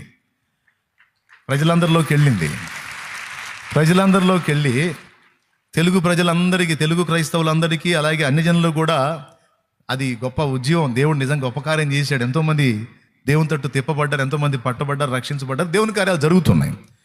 అమ్మ నాయనా, ఎంతమంది లేచారంటే లెక్కేసా మొత్తాన్ని 12 మంది అండి. నా ఒక్కడి మీద 12 మంది వీడియోలు. మీరు కూడా లెక్కేసి చూడండి మొత్తం ఎన్ని తలకాయలు నా మీద వీడియోలు పెట్టినాయో చూడండి. ఎందుకో తెలుసా, అమ్మో ఈడెవడు ఇప్పుడు దాకా కనపడలేదు, ఇంతలా సంఘం ఏడుంది, అసలు ఏడున్నాడు, నివురు కప్పిన ఇప్పులాగా ఏడున్నాడు ఈడు, ప్రజలందరేంది శాలేం రాజు అంటున్నారు ఏంటని గుండెలు అదిరిపోయి ఒక్కొక్కళ్ళకి. ఏమండి, ఎరిక వాళ్ళకి కానీ అదిరినాయండి. వాయు ఎవడు వీడు పోనే పోయాడు రా నాయన, మించిపోయాడు రా అని 12 మంది ఒకడు మార్చి ఒకడు వీడియోలో నా మీద దాదాపు ఒక సంవత్సరం అంతా, ఒక నిండు సంవత్సరం దాదాపు, వాళ్ళు వదిలిపెడితే మతోన్మాదులు వదిలిపెడితే వాళ్ళు వదిలిపెడితే మతోన్మాదులు, వీళ్ళు వదిలిపెడితే వాళ్ళు, శాలేం రాజు అట్లా, శాలేం రాజు ఇట్లా, శాలేం రాజు అది, శాలేం రాజు ఇదేని, శాలేం రాజు యేసు ప్రభునన్న వాడు అన్నిసార్లు తలుచుకున్నాడో లేదో నాకు తెలియదు, కానీ నా విషయంలో మాత్రం బిడ్డలు పాపం రోజు తలుచుకున్నారు. ఇదంతా మీకు తెలుసు. ఇక ఎలాంటి పనికి మాలిన పొరపాటు, తిక్కల తప్పుడు ఆలోచనలకి తెరపడాలి. సరే ఏదో తెచ్చారు, అయిపోయింది తిక్కలు, బట్టి సోదరుడు నాకు తెలుసు కదా, మన వాళ్ళు సోదరుళ్ళని తెలుసు, నాకు ముందే తెలుసు. ఇది ఎట్టంటి వాళ్ళు అంటే, యుద్ధంలో సైనికులు యుద్ధం చేస్తున్నప్పుడు ప్రత్యర్థిని టార్గెట్ చేయాల్సింది పోగొట్టి, నువ్వు తుపాకు అట్టు పేల్చేవింది, అసలు అటు పేల్చకూడదుగా, అలా రూల్ కాదుగా, అట్టెందుకు పేల్చావు అని ఈ గన్ను ఇడిదిప్పి ఈయన కాల్చాడు వాడు. ఇది ఏ సైన్యం అండి? ఇది సోది సైన్యమా, మంచి సైన్యమా? ఇది అలాంటి సోదోళ్ళందరూ ఇప్పుడు క్రైస్తవ్యంలో అగ్రస్థానాల్లో ఉన్నారు. గొప్ప గొప్ప వ్యక్తులు అనమాట. వాళ్ళు సంస్కర్తలు, వాళ్ళు సంఘాలను ఉద్ధరించే వాళ్ళు అనమాట. వాళ్ళు సార్వత్రిక సంఘాలను ఉద్ధరించడానికి పుట్టినటువంటి పతివ్రతలు. ఎవరు? ఒక జోక్ ఉంది, వద్దులే, నేను ఎట్లాంటి మాట్లాడకూడదు. పతివ్రత పరమాణం వండిందంట, తెల్లారిన దాకా చల్లారలేదని ఒక జోక్ ఉంది. అట్లాంటి పతివ్రతలు బయలుదేరారు, క్రైస్తవులు బయలుదేరి సంఘాన్ని ఉద్ధరించడానికి మొదలుపెట్టారు మనగాళ్ళు. ఇలా బతుకంతా వాళ్ళట్ట వీళ్ళిట్ట, వీళ్ళట్ట వాళ్ళట్ట, వాళ్ళిట్ట వీళ్ళిట్ట. అదేంటంటే నేను సంఘాన్ని ఉద్ధరించడానికి పుట్టాను, నేను చెప్పకపోతే ఎవడు చెప్పడు. అంటే చెత్తమాలోకాలంతా లేచి చెత్త వ్యవహారాలన్నీ చేసి ఇప్పటికే సగం భ్రష్టు పట్టించారు. రాష్ట్రంలో మతోన్మాదులకు అసలు ఊతం ఇచ్చినదే ఈ దౌర్భాగ్యులు. ఈరోజు మతోన్మాదుల్లో కొంతమంది పబ్లిక్ ఫిగర్లు అయ్యారంటే ఈ దరిద్రులు ఇచ్చినటువంటి ఆసరా, ఈ దరిద్రులు ఇచ్చిన ఆసరా, ఈ దరిద్రులు పెట్టిన డిబేట్లు. ఇట్లాంటి వాళ్ళు తయారయ్యారు. ఈరోజు గమనించాల్సిన విషయం ఏంటంటే దేవుని సంబంధులే అప్పజెప్పుకునే పరిస్థితి ఉంది. నా మీద రాజకీయ నాయకుల దగ్గరికి వెళ్ళి, నా మీద ఇక్కడ లోకల్ వాళ్ళు కొంతమంది నా మీద ఎట్లనన్నా మీరు ఎవరు? క్రైస్తవులే. ఎట్లనన్నా మీరు డిస్టర్బ్ చేయాలంట అతన్ని ఎట్లనన్నా మీరు డిస్టర్బ్ చేయాలి. నన్ను డిస్టర్బ్ చేస్తారా? నిలబడ్డోడిని ఎవడైనా పడేస్తాడు. నేను ఆల్రెడీ నేల మట్టుకు పడే ఉన్నాను. నేను ఇంక నన్ను పడేయటానికి ఇంకేడుంది ఏడా? నేను అన్నీ వదిలిపెట్టి సర్వసంగ పరిత్యాగులకు ఎప్పుడో నేను మెంటల్గా ప్రిపేర్ అయిపోయాను. నా మీద ఏ బరువు పెట్టుకోవాలా తెలియదు. సోదోళ్ళకి నేను పూర్తిగా అర్థం కాల. దేవునికి స్తోత్రం. నా మీద ఏ బరువు పెట్టుకోవాలా. ఈ క్షణానైనా ఏది జరిగినా సరే ఈ పరిశుద్ధ గ్రంథం చేత పట్టుకొని ప్రకటింతును నీ సువార్తను సకల జనులకు సహనముతో సత్యవాక్యము ధ్యాని సమయమందు అసమయములో ప్రకటింతును నీ సోది. ఆగురా, కొంచెం ఆవేశం ఆపండిరా. సోది తెలివి కాకపోతే ఒకప్పుడంటే శాలేమరాజు చిలకలూరుపేటకు సంబంధించినోడు, ఈ నియోజకవర్గానికి సంబంధించినోడు. ఇప్పుడు శాలేమరాజు చిలకలూరుపేట నియోజకవర్గానికి సంబంధించినోడా? నేను పోయి హైదరాబాద్లో కూర్చుంటా, జరగదు పరిచర్య. పోయి విజయవాడలో కూర్చుంటా, ఇంతకంటే పెద్ద పరిచర్య జరగదు. నేను అడవిలో పోయి కూర్చున్నా, నా తండ్రి తన కార్యాలను జరిగించగలుగుతాడు. ఎట్లనన్నా ఇక్కడ డిస్టర్బ్ చేయాలి, ఇక్కడ ఏదో ఒక రకంగా ఈ కీడు కలిగించాలి. కొంతమంది అన్యులైతే నేను లెక్క చేయనండి. వాడు తెలియనోడు, వాడి కోసం ప్రార్థన చేస్తే దేవుడి వాడి హృదయాన్ని మారు. దేవుని బిడ్డలని చెప్పుకుంటున్న వాళ్ళు, క్రైస్తవులని చెప్పుకుంటున్న వాళ్ళు ఒకరినొకడు సేవ్ చేసుకోవాల్సింది ఒకరినొకడు అప్పగించుకునే ఇస్కరియోతు యోధాలాగా తయారయ్యారు. ఇది బాధాకరమైన విషయం. అయితే ఇదే తంతు కొనసాగితే నేను చెబుతున్న గ్యారెంటీ ఇస్తా, మొత్తాన్ని కలిపి కొడతారు. రేపు భవిష్యత్తులో ఒకటికి కాదు ప్రతి ఒక్కడికి మూడిద్ది. ఇప్పుడు జరగాల్సింది ఏంటంటే అందరూ సంఘటితమై సమైక్యమై ఏక మనసుతో ఏకాత్మతో ప్రయాణం చేయాల్సినటువంటి రోజులు వచ్చినాయి. ఈ రోజులు చాలా డేంజర్ రోజులు. ఒక్కొక్కడికి అర్థం కావటల్లా. జఫా మైండ్ వాళ్ళకి ఏమర్థమైందంటే మందారాలకు అర్థం కాదు. అది ఎటుపోయి ఎటు వచ్చిద్దో అర్థం కాదు. అది పిలుపు ఉంటే కాదు, ఏర్పాటు ఉంటే కాదు, ఒకడికి సేవ విలువ నైతిక విలువలు ఏమైనా తెలిసొచ్చే కాదు, అవి తెలిసావు. కానీ నేను చెప్తున్నాను, ఇక ఈ సంఘము ఆ సంఘం అని లేదు. దేవుని పిల్లలుగా శ్రమ పడుతున్న వారిని ఆదరించుట, ప్రోత్సహించుట, ధైర్యపరచుట, వారి పక్షంగా నిలుచుట అనేది ఇక రాబోతున్న దినాల్లో మనం అందరం చేయాల్సినటువంటి పని. ఏది జరిగినా సంఘటితమై ఏకమై పోరాడాలి. అలాంటి రోజులు వచ్చినాయి. ముందు మీకే అర్థమైద్ది. నిన్న వీడియో వచ్చింది చూసారా? బైబిళ్ళు బండిలో నుంచి బైబిళ్ళు దించి మొత్తం తగలబెడతా ఉన్నారు, చూసారా? చూడలేదా మీరు? ఎంతమంది చూశారు? నిన్ననో మొన్ననో వచ్చింది వీడియో వచ్చింది. బైబిళ్ళు మొత్తం అట్టపెట్టెలు బైబిళ్ళని తీసి తగలబెడతా ఉన్నారు. మిగిలిన మత గ్రంథాలను ఒక గ్రంథాన్ని గల్దించండి, అట్లా పెద్ద విప్లవం రేగిద్ది. కానీ బాక్సులు పరిశుద్ధ బైబిల్ గ్రంథాలని పంచుతున్న వాళ్ళని కొడుతున్నారు, సువార్త ప్రకటిస్తున్న వారిని అడ్డగించి తిడతా ఉన్నారు, బైబిళ్ళు పట్టుకొని నేలకేసి కొట్టి చించి తగలబెడతా ఉన్నారు. ఎవడు పట్టించుకోడు, ఎవడు మాట్లాడడు, ఎవరు నోరు తెరవరు. అదంతే. మిగిలిన ఏ మతాన్ని ఎవడు కదిలిచ్చినా ఆ మత సంబంధులు గొడవ చేస్తారు, ప్రభుత్వాలు కదులుతాయి, స్పందిస్తాయి. కానీ పరిశుద్ధ బైబిల్ గ్రంథాన్ని కానీ యేసు ప్రభుని కానీ ఎవడెంత తిట్టినా, బైబిల్ని ఎంత తొక్కినా, కాల్చినా, ఏం చేసినా పట్టించుకోరు. ఎందుకంటే క్రైస్తవులు శాంతి కామకులు. వాడు కొట్టడు, గొడవ చేయడు, అల్లరి చేయడు, గొర్రెలాగా తలంచుకొని వెళ్ళిపోతాడు. కాబట్టి అలాంటివి జరుగుతూ ఉన్నాయి. నిన్నగాక మొన్న ఈ మధ్య 1-2 రోజుల క్రితమే వచ్చింది వీడియో. ఇక ఇప్పుడు జనాలు అవి కూడా చూడటం లేదు. ఏముంది అని మామూలుగా జరుగుతున్నాయని, ఎవరికి నొప్పి లేదు, ఇప్పుడు మంట లేదు, బాధ లేదు. తగలబెడుతున్నా, కొడుతున్నా, తిడుతున్నా, చర్చిలు కూలుస్తున్నా. ఒక ప్రాంతంలో అయితే దాదాపు 51 చర్చిని కూల్చారు. అంటే భయం పట్టుకుంది. చాలామంది యేసుప్రభులోకి వెళ్ళిపోతున్నారు, చాలామంది యేసుప్రభులోకి వెళ్ళిపోతున్నారు. కొంతమందికి అర్థమైంది, రాష్ట్రంలో కొంతమందికి అర్థమైంది. ఒకప్పుడు 2% అంటున్నారు, 2% కాదు 20% దాటి ఎప్పుడు పోయింది క్రైస్తవ్యం. అదిగో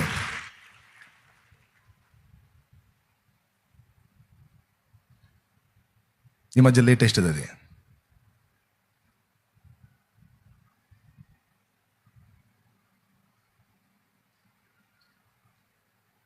ఏం చేసిందండి వాడిని? వాడి మత పుస్తకాన్ని అట్ట చేస్తే వాడు తట్టుకుంటాడా? ఇప్పుడు వాడు నమ్ముతున్న పుస్తకాన్ని అట్ట చేస్తే వాడు ఓర్చుకుంటాడా?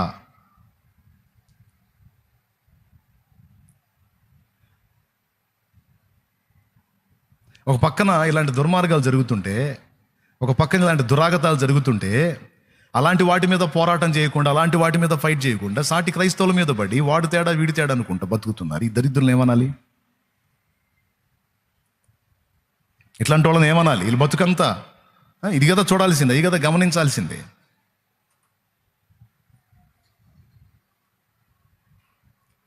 నాగర్ కర్నూలులో ఒకసారి అట్లాంటి జరిగింది. ఈ మధ్యకాలంలో ఇంకొకటి జరిగింది. ఏ మత పుస్తకాన్ని అట్లా తగలబెడితే మామూలుగా ఉంటుందా రాష్ట్రం? ఏ మత పుస్తకాన్ని అట్లా తగలబెడితే రాష్ట్రం రావణ కష్టం అయింది. కానీ అన్ని పుస్తకాలు, పరిశుద్ధ బైబిల్ తగలబెడితే ఎవడు స్పందించే మార్గమే లేదు. క్రైస్తవుల్ని కొట్టి, తిట్టి, చంపి, హింసించి, చిత్రవద చేసినా మాట్లాడే ప్రసక్తి లేదు. వీళ్ళారా, మిమ్మల్ని ఏదో ఇది చేయాలని అది చేయాలని కాలే, కానీ ప్రభుత్వాలు వాళ్ళకు అనుకూలంగా ఉన్నాయి. రాబోతున్న రోజులు గడ్డు రోజులు కాబట్టి దయచేసి ఎవరికోళ్ళు క్రీస్తునందు విశ్వాసం ఉంచి, నేను సత్క్రైస్తవుణ్ణి, నా ఊపిరున్నంత వరకు క్రీస్తే నా దేవుడని నిజంగా నిజాయితీగా సవాల్కరంగా నిలబడిన ప్రతి ఒక్కరూ రాహబులాగా నడుం కట్టి మన వారిని మనం సేవ్ చేసుకునేటట్టు జాగ్రత్త పడకపోతే రాబోతున్న రోజుల్లో చాలా దారుణమైన పరిస్థితులు చూడాల్సి వచ్చింది. ఖచ్చితంగా జరిగింది. ఇది మీరు గమనించాలి. రాహబు నేర్పుతున్న పాఠం. ఆమె అన్యురాలు, మళ్ళీ అన్యురాలు, కానీ దేవుని యందు విశ్వాసం ఉంచింది, దేవుని పిల్లల్ని సేవ్ చేసింది. ఫలితంగా తను కాపాడబడింది.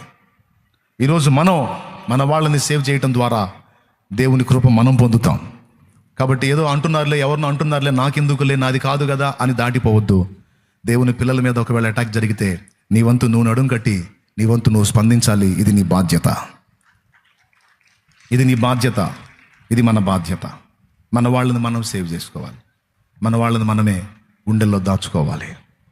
ఏదైనా లోపాలు లోటుపాట్లు ఉంటే పర్సనల్గా మాట్లాడుకోవాలి, జాగ్రత్త చేసుకోవాలి, దిద్దుకోవాలి, సరి చేసుకోవాలి.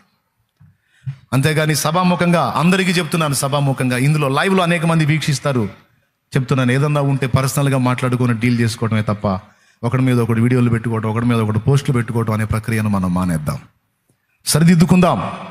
ఇలాంటి ఏమంటారు దాన్ని, కుసంస్కారాన్ని, విష సంస్కృతిని మనం మానుకుందాం. అందరికి వెళ్ళిద్ది ఇది, అందుకని చెబుతున్నా. దేవునికి స్తోత్రం కలుగును గాక. సరే, వదిలేద్దాం. ఈ పాయింట్ గుర్తుపెట్టుకోండి. ఇప్పుడు ఎలా ఉండాలి అంటే ఒకళ్ళనొకళ్ళు సేవ్ చేసుకునే పరిస్థితే ఉండాలి. ఒకరి పక్షంగా ఒకరు పోరాడే విధంగానే మనం తయారవ్వాలి. ఏమైనా అర్థమైందా నేను చెప్పింది? ఎంతమందికి అర్థమైంది? రైట్. దేవునికి మహిమ కలుగును గాక. ఉత్తర భారతదేశం మొత్తం కూడా స్వైర విహారం జరుగుతుంది. చిన్నగా దక్షిణానికి ఎగబాగుతున్నారు. మీ ఇష్టం. నేను రాబోయే వాటిని ముందుగానే హెచ్చరించడానికి దేవుడి కృప పొందుకొని ఉన్నాను, అందుకే ముందే హెచ్చరిక చేస్తూ ఉన్నాను. రైట్. రెండవది, దైవజనుని సేవ్ చేసినటువంటి ఒక విధవరాలు దాచిపెట్టింది ఏమి కూడా. ఈ సంగతి మీకు తెలుసా? ఇప్పుడేమో దేవుని సంబంధుల్ని దాచిపెట్టిన ఆమె రాహబ్ అయితే, దైవజనుని దాచిపెట్టిన ఒక ఉంది. ఆమె ఎవరో తెలుసా? సారెపతు విధవరాలు. సీదోను పట్టణ సంబంధమైన సారెపతు. యెజబెలు సొంత ప్రాంతం సీదోనే. యెజబెలు సొంత ప్రాంతం సీదోనే.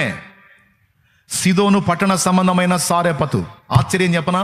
దేవుడు ఏలియాని సేవ్ చేయడానికి వేరే ప్రాంతాలు వేటికి పంపించాలా, ఎటు పోయినా పట్టుకుంటారు. అందుకే యెజబెలు సంబంధమైన సీదోను సంబంధమైన సారెపతులో ఒక విధవరాలతో నేను మాట్లాడాను, అక్కడికి బొమ్మన్నాడు ఏలియాని. ఇది రాజుల మొదటి గ్రంథము 17వ అధ్యాయంలో రాయబడి ఉంటుంది. ఎంతమంది లైన్లో ఉన్నారు? 2 చేతులు ఎత్తి స్తోత్రం చెప్పండి, గట్టిగా చెప్పండి. ఏలియా వెళ్ళి కరువు కాలం తీరినంత వరకు ఆమె ఇంట తలదాచుకున్నాడని మీకు తెలుసా? మొదట కొంతకాలము ఆయన కెరీతు వాగు దగ్గర దాగి ఉండేను అని రాస్తుంది. ఆయన ఓన్గా దాగి ఉన్నాడు. అహాబు దగ్గరికి వెళ్ళాడు. అహాబు దగ్గరికి వెళ్ళి శపథం చేశాడు, నువ్వు నీ భార్య చేసిన దుర్మార్గ పనులు ఇశ్రాయేలు జనాంగాన్ని మీరు జీవం గల దేవుని వైపు నుండి బయలు వైపుకు తిప్పారు కనుక దీని ఫలితం మీరు మీ ప్రజలు అనుభవిస్తారు. 3.5 సంవత్సరం ఆకాశపు మంచు కానీ వర్షం కానీ కురవద్దు అని ఆయన మాట్లాడిన తర్వాత దేవుడు ఆయన తీసుకొని కెరీతు వాగు దగ్గరికి తీసుకెళ్తాడు. ఎందుకంటే ఇక కరువు స్టార్ట్ అయింది, వర్షాలు ఉండవు. ఆ కరువు కాలంలో ఏలియాని దేవుడు బ్రతికించుకోవడానికి కెరీతు వాగు దగ్గర నువ్వు దాగి ఉండు, నేను నీ కోసం కాకోలములకు ఆజ్ఞాపిస్తాను, అవి నీకు ఆహారాన్ని తీసుకొస్తాయి, అవి తిని ఆ నీళ్లు తాగి నువ్వు బతుకు అని కెరీతు వాగు దగ్గర పెడతాడు. కొంతకాలానికి ఆ కెరీతు వాగు ఎండిపోద్ది. మీరు పోయిన సంవత్సరం ఈ సంవత్సరం మీటింగ్స్ అప్పుడు మీరు బ్యాక్గ్రౌండ్ చూశారు కదా, ఏలియాకి కాకులు తెచ్చి ఆహారం పెట్టడం ఒక బ్యాక్గ్రౌండ్ ఉంది మంది. అందులో ఆ సన్నివేశాన్ని వేయించాను. కాకులు తీసుకొచ్చి ఏలియాకి ఆహారం పెడితే అక్కడున్న నది నీళ్లు తాగి, ఆ వాగు నీళ్లు తాగి కొంతకాలం మనుగడ సాగిస్తాడు. తర్వాత ఆ వాగు ఎండిపోద్ది, ఇక తాగటానికి నీళ్లు ఉంటాం. అప్పుడు దేవుడు ఏలియాతో మాట్లాడతాడు, నీవు లేచి సీదోను సంబంధమగు సారెపతు ప్రాంతానికి వెళ్ళు, అక్కడ నిన్ను పోషించినట్లు నేను ఒక విధవరాలికి సెలవిచ్చితున్నా. నేను అక్కడ నుంచి లేచి ఆ ప్రాంతానికి వెళ్తాడు ఏలియా. ఎక్కడికి వెళ్తాడు? సీదోను సంబంధముగా సారెపతుకి వెళ్తాడు. వెళ్ళినప్పుడు పట్టణపు గవిలోనికి వెళ్ళినప్పుడు, ఆ ప్రాంతపు గవిలోకి వెళ్ళినప్పుడు ఒక ఆమె పొలలు ఏరుకుంటా ఉంటుంది, ఒక స్త్రీ విధవరాలు. ఆమె దగ్గరికి వెళ్ళి అమ్మ కాసి నీళ్ళు అని అడుగుతాడు. ఆమె నీళ్లతో పాటు అప్పం ఒకటి చేసుకొని రమ్మంటాడు. నీళ్ళు ఇయటానికి పోద్ది. వెళ్తుంటే ఆమెకు చెప్తాడు, అమ్మ ఆ చేత్తోనే చిన్న అప్పం ఒకటి చేసుకొని రా అంటాడు. అప్పుడు ఆమె అంటది, తొట్టిలో పట్టెడు పిండియో బుడ్డిలో కొంచెం ఉమారుడు చావక మునిపే వాటిని తినున్నట్లు ఆ కొంచెం మాత్రం ఉంది వెళ్ళినవాడా, నీళ్ళైతే తేగలను కానీ నీకు తెచ్చిపెట్టేదానికి రొట్టెలు లేవు అని ఆమె చెప్పినప్పుడు ఆయన అంటాడు, ఆ ఉన్నదానిలోనే కొంచెం నా కోసం ఒక చిన్న అప్పం చేసుకొని రా. ఆ తర్వాత చెప్తాడు, ఆమె దానికి సిద్ధపడినప్పుడు ఏలియా మాట్లాడతాడు, కరువు కాలం తీరినంత వరకు నీ తొట్టిలో పిండి తరగదు, నీ బుడ్డిలో నూనె కూడా తరగదు పో అని చెప్పినప్పుడు ఆమె విశ్వసించినది అయిపోతుంది. పోయినప్పుడు అక్కడ మనకు కనపడుతుంది. ఇక్కడ కూడా మొన్న అజయ్ ఒక మంచి తలంపు మాట్లాడాడు. బుధవారం రోజు అజయ్ మాట్లాడుతూ, ఇప్పుడు కొంతమంది నా పిల్లలకు ఆహారం లేదు కాబట్టి నేను పాపం చేస్తున్నాను, నా కుటుంబానికి ఫీడింగ్ లేదు కాబట్టి నేను పోషణ కోసం ఇలాగ తలొంచాను, ఉంపుడు గత్తెగా మారాను అని కొంతమంది చెప్తా ఉంటారు. దానికి ఇక్కడ ఒక మంచి తలంపు ఉంది. సారెపతు విధవరాలు, ఆమెకు ఒక కుమారుడు, భర్త లేనిది. కానీ ఆమె తీర్మానం ఏంటో తెలుసా? ఆ ఉన్న పట్టెడు పిండి కూడా అయిపోయిందాకా తప్పు చేయొద్దు. ఆ తర్వాత ఒకవేళ లేకపోతే చచ్చిపోదాం, అంతేగాని తప్పుకి తలంచొద్దు. దేవుడు పెడితే తిని బతుకుతాం, లేకపోతే నేను నా బిడ్డ చస్తాం, చేయగలిగింది ఏముంది? అయితే ఆఖరి ముద్ద కూడా అయిపోయిందాకా తప్పుకు తల వంచొద్దు. దేవుని కోసం ఎదురు చూద్దాం, దేవుని కోసం కనిపెడదాం, దేవుని కోసం కాచుకుందాం అనే మాట అద్భుతమైన మాట. హల్లెలూయా, హల్లెలూయా. ఒకసారి రైస్ అయిపోయిందని తమ్ముళ్ళు నా దగ్గరకు వచ్చా. కరోనా కష్టకాలంలో రైస్ అయిపోయిందన్నా, అందరికీ పనిచేసాం, మరి లేదు అంటే ఇంకెన్ని బస్తాలు ఉన్నాయంటే సారెపతు విధవరాలు చెప్పినట్టు చెప్పారు. తొట్టిలో పట్టెడు పిండి బుడ్డిలో కొంచెం నూనె అన్నట్టు కొంచెమే ఉందన్నా, ఇంకా ఒక రౌండ్కి వస్తుందేమో పంచడానికి, ఇంకా అది కూడా అయిపోతే ఇంకేం లేదన్న, మొత్తం ఖాళీ అన్నాడు. నేను అన్నాను, ఆఖరి బస్తా వరకు పంచండి, ఆఖరి బస్తా వరకు, ఆఖరి దాంతో కూడా పంచేసేయండి, దేవుని కార్యం కోసం చూద్దాం. ఆఖరి నిమిషంలో నేను అద్భుతం చేసేవాడు మన దేవుడు అని చెప్పాను. హల్లెలూయా, హల్లెలూయా, హల్లెలూయా.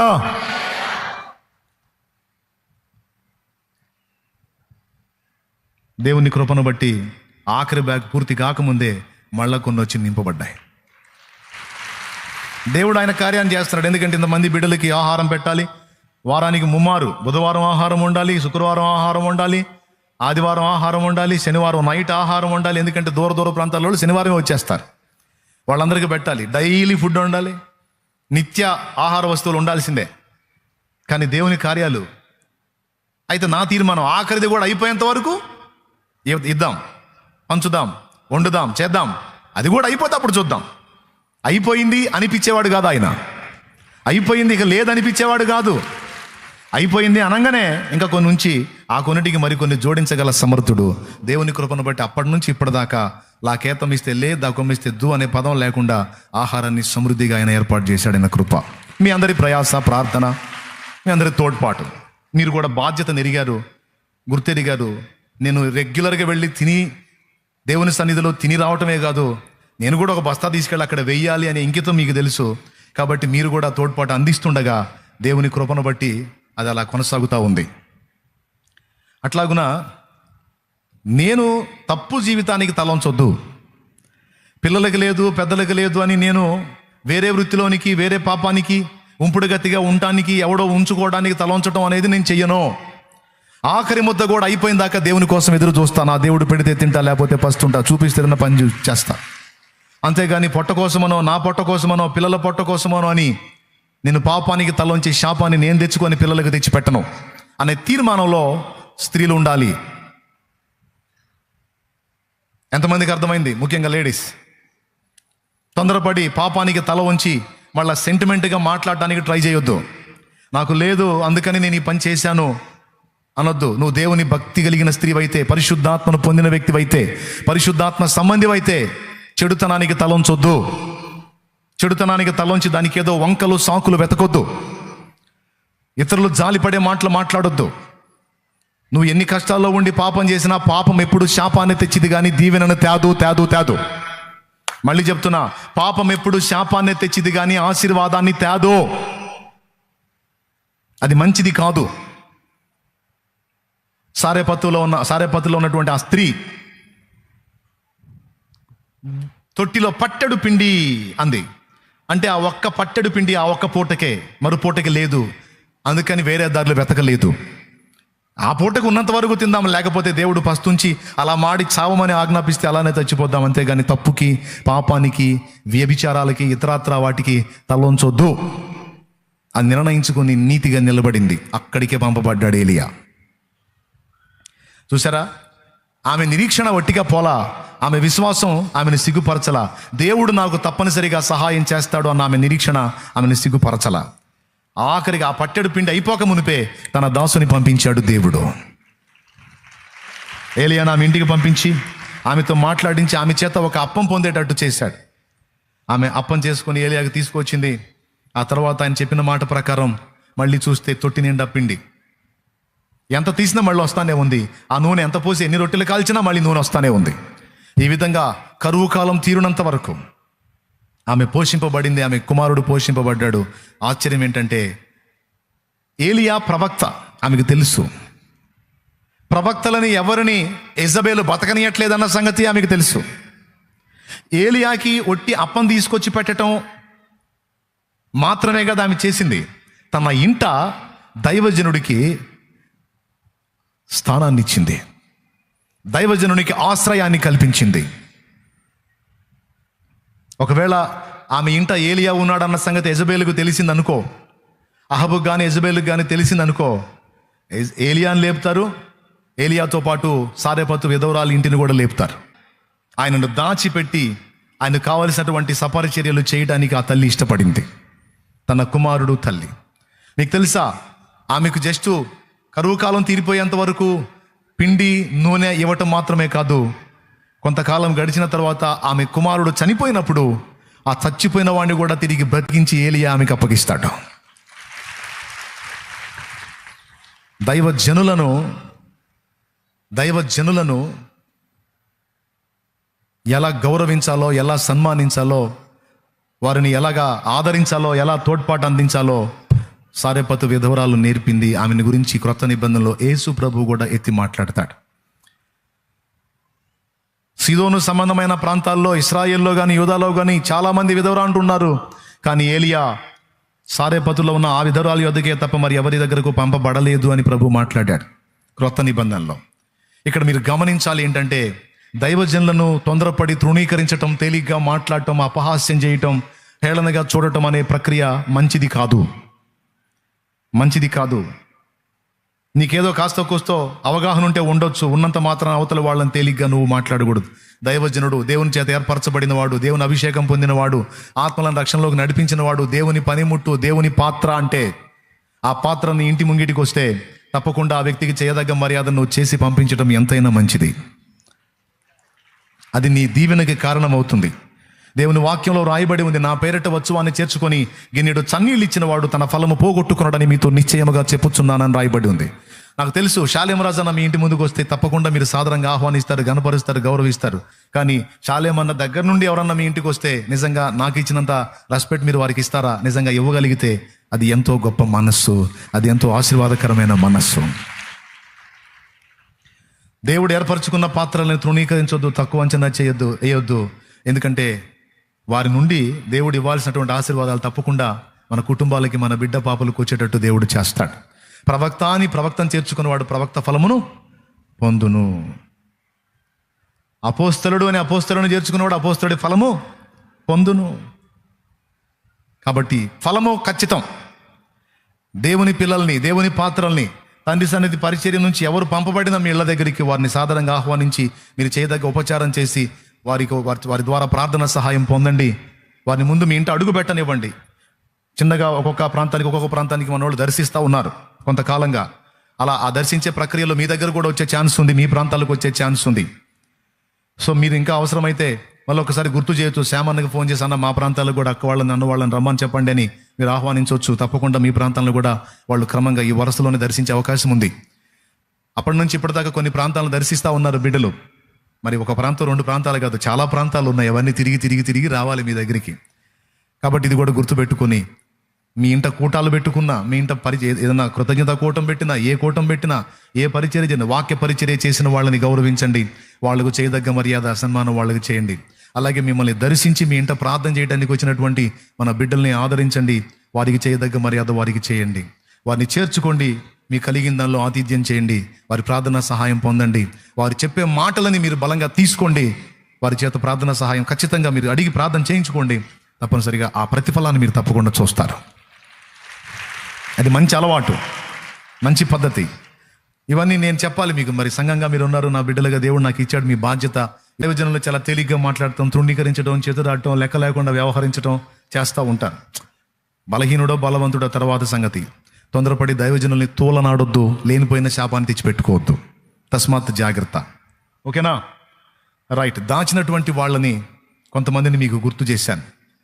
బైబిల్ గ్రంథంలో ఇప్పుడు రాహాబును చూసాం, దేవుని సంబంధుల్ని దాచి ధన్యురాలైంది. సారెపతు విధవరాలను చూసాం, దేవుని సంబంధికు ఏలియాను భద్రపరిచి ధన్యురాలైంది. ఆమె కరువు నుంచి బయటపడింది, మరణం నుంచి కూడా తన కుమారుణ్ణి కాపాడుకుంది. దేవునికి స్తోత్రం కలుగును గాక. ఇలాగ మీరు పరిశుద్ధ గ్రంథాన్ని పరిశీలిస్తే దేవుని సంబంధుల్ని ఆదరించిన వారు, దాచిన వారు, మేలు పొందిన వారు కోకొల్లలుగా ఉంటారు. ఇదంతా కూడా కొన్ని దాచటం వలన జరిగే మంచిలో భాగంగా ఇవన్నీ మీకు చెప్పా. కొన్ని దాచటం వలన కలిగే మంచిలో భాగంగా ఇవన్నీ మీకు చెప్పా. ఇక కొన్ని దాచకూడనే ఉన్నాయి. వాటిని దాచటం వల్ల మనకు దరిద్రం వచ్చింది. పార్ట్ 1 అయిపోయింది. ఇప్పుడు దాచటం వల్ల కలిగే మంచి, అందులోని కొన్ని భాగం మీకు అందించాను. ఇప్పుడు కొన్ని దాచకూడనే ఉన్నాయి. వాటిని దాచటం వల్ల దరిద్రం వచ్చిందని చెప్పాను నేను. వాటిలో మొట్టమొదటిది ఫస్ట్ చదివించిన వచనం, అతిక్రమములను దాచిపెట్టువాడు వర్ధిల్లడు. కొంతమంది బాగా వినండి. కొంతమంది కొన్ని రకాల శ్రమలను అనుభవిస్తారు, కొన్ని రకాల శోధనలతో నలిగిపోతూ ఉంటారు. నేను ముగించబోతున్నాను. ఎంతమందికి సంతోషంగా ఉందో ఒకసారి స్తోత్రం చెప్పండి. ఆహా, బాగా ముదిరిపోయారండి మీరు. Very good, very good. నేను ఎందుకు ముగిస్తాను? నేను చెప్పాలనుకున్నది చెప్పిన దాకా వదిలిపెట్టే రకం కాదు నేను.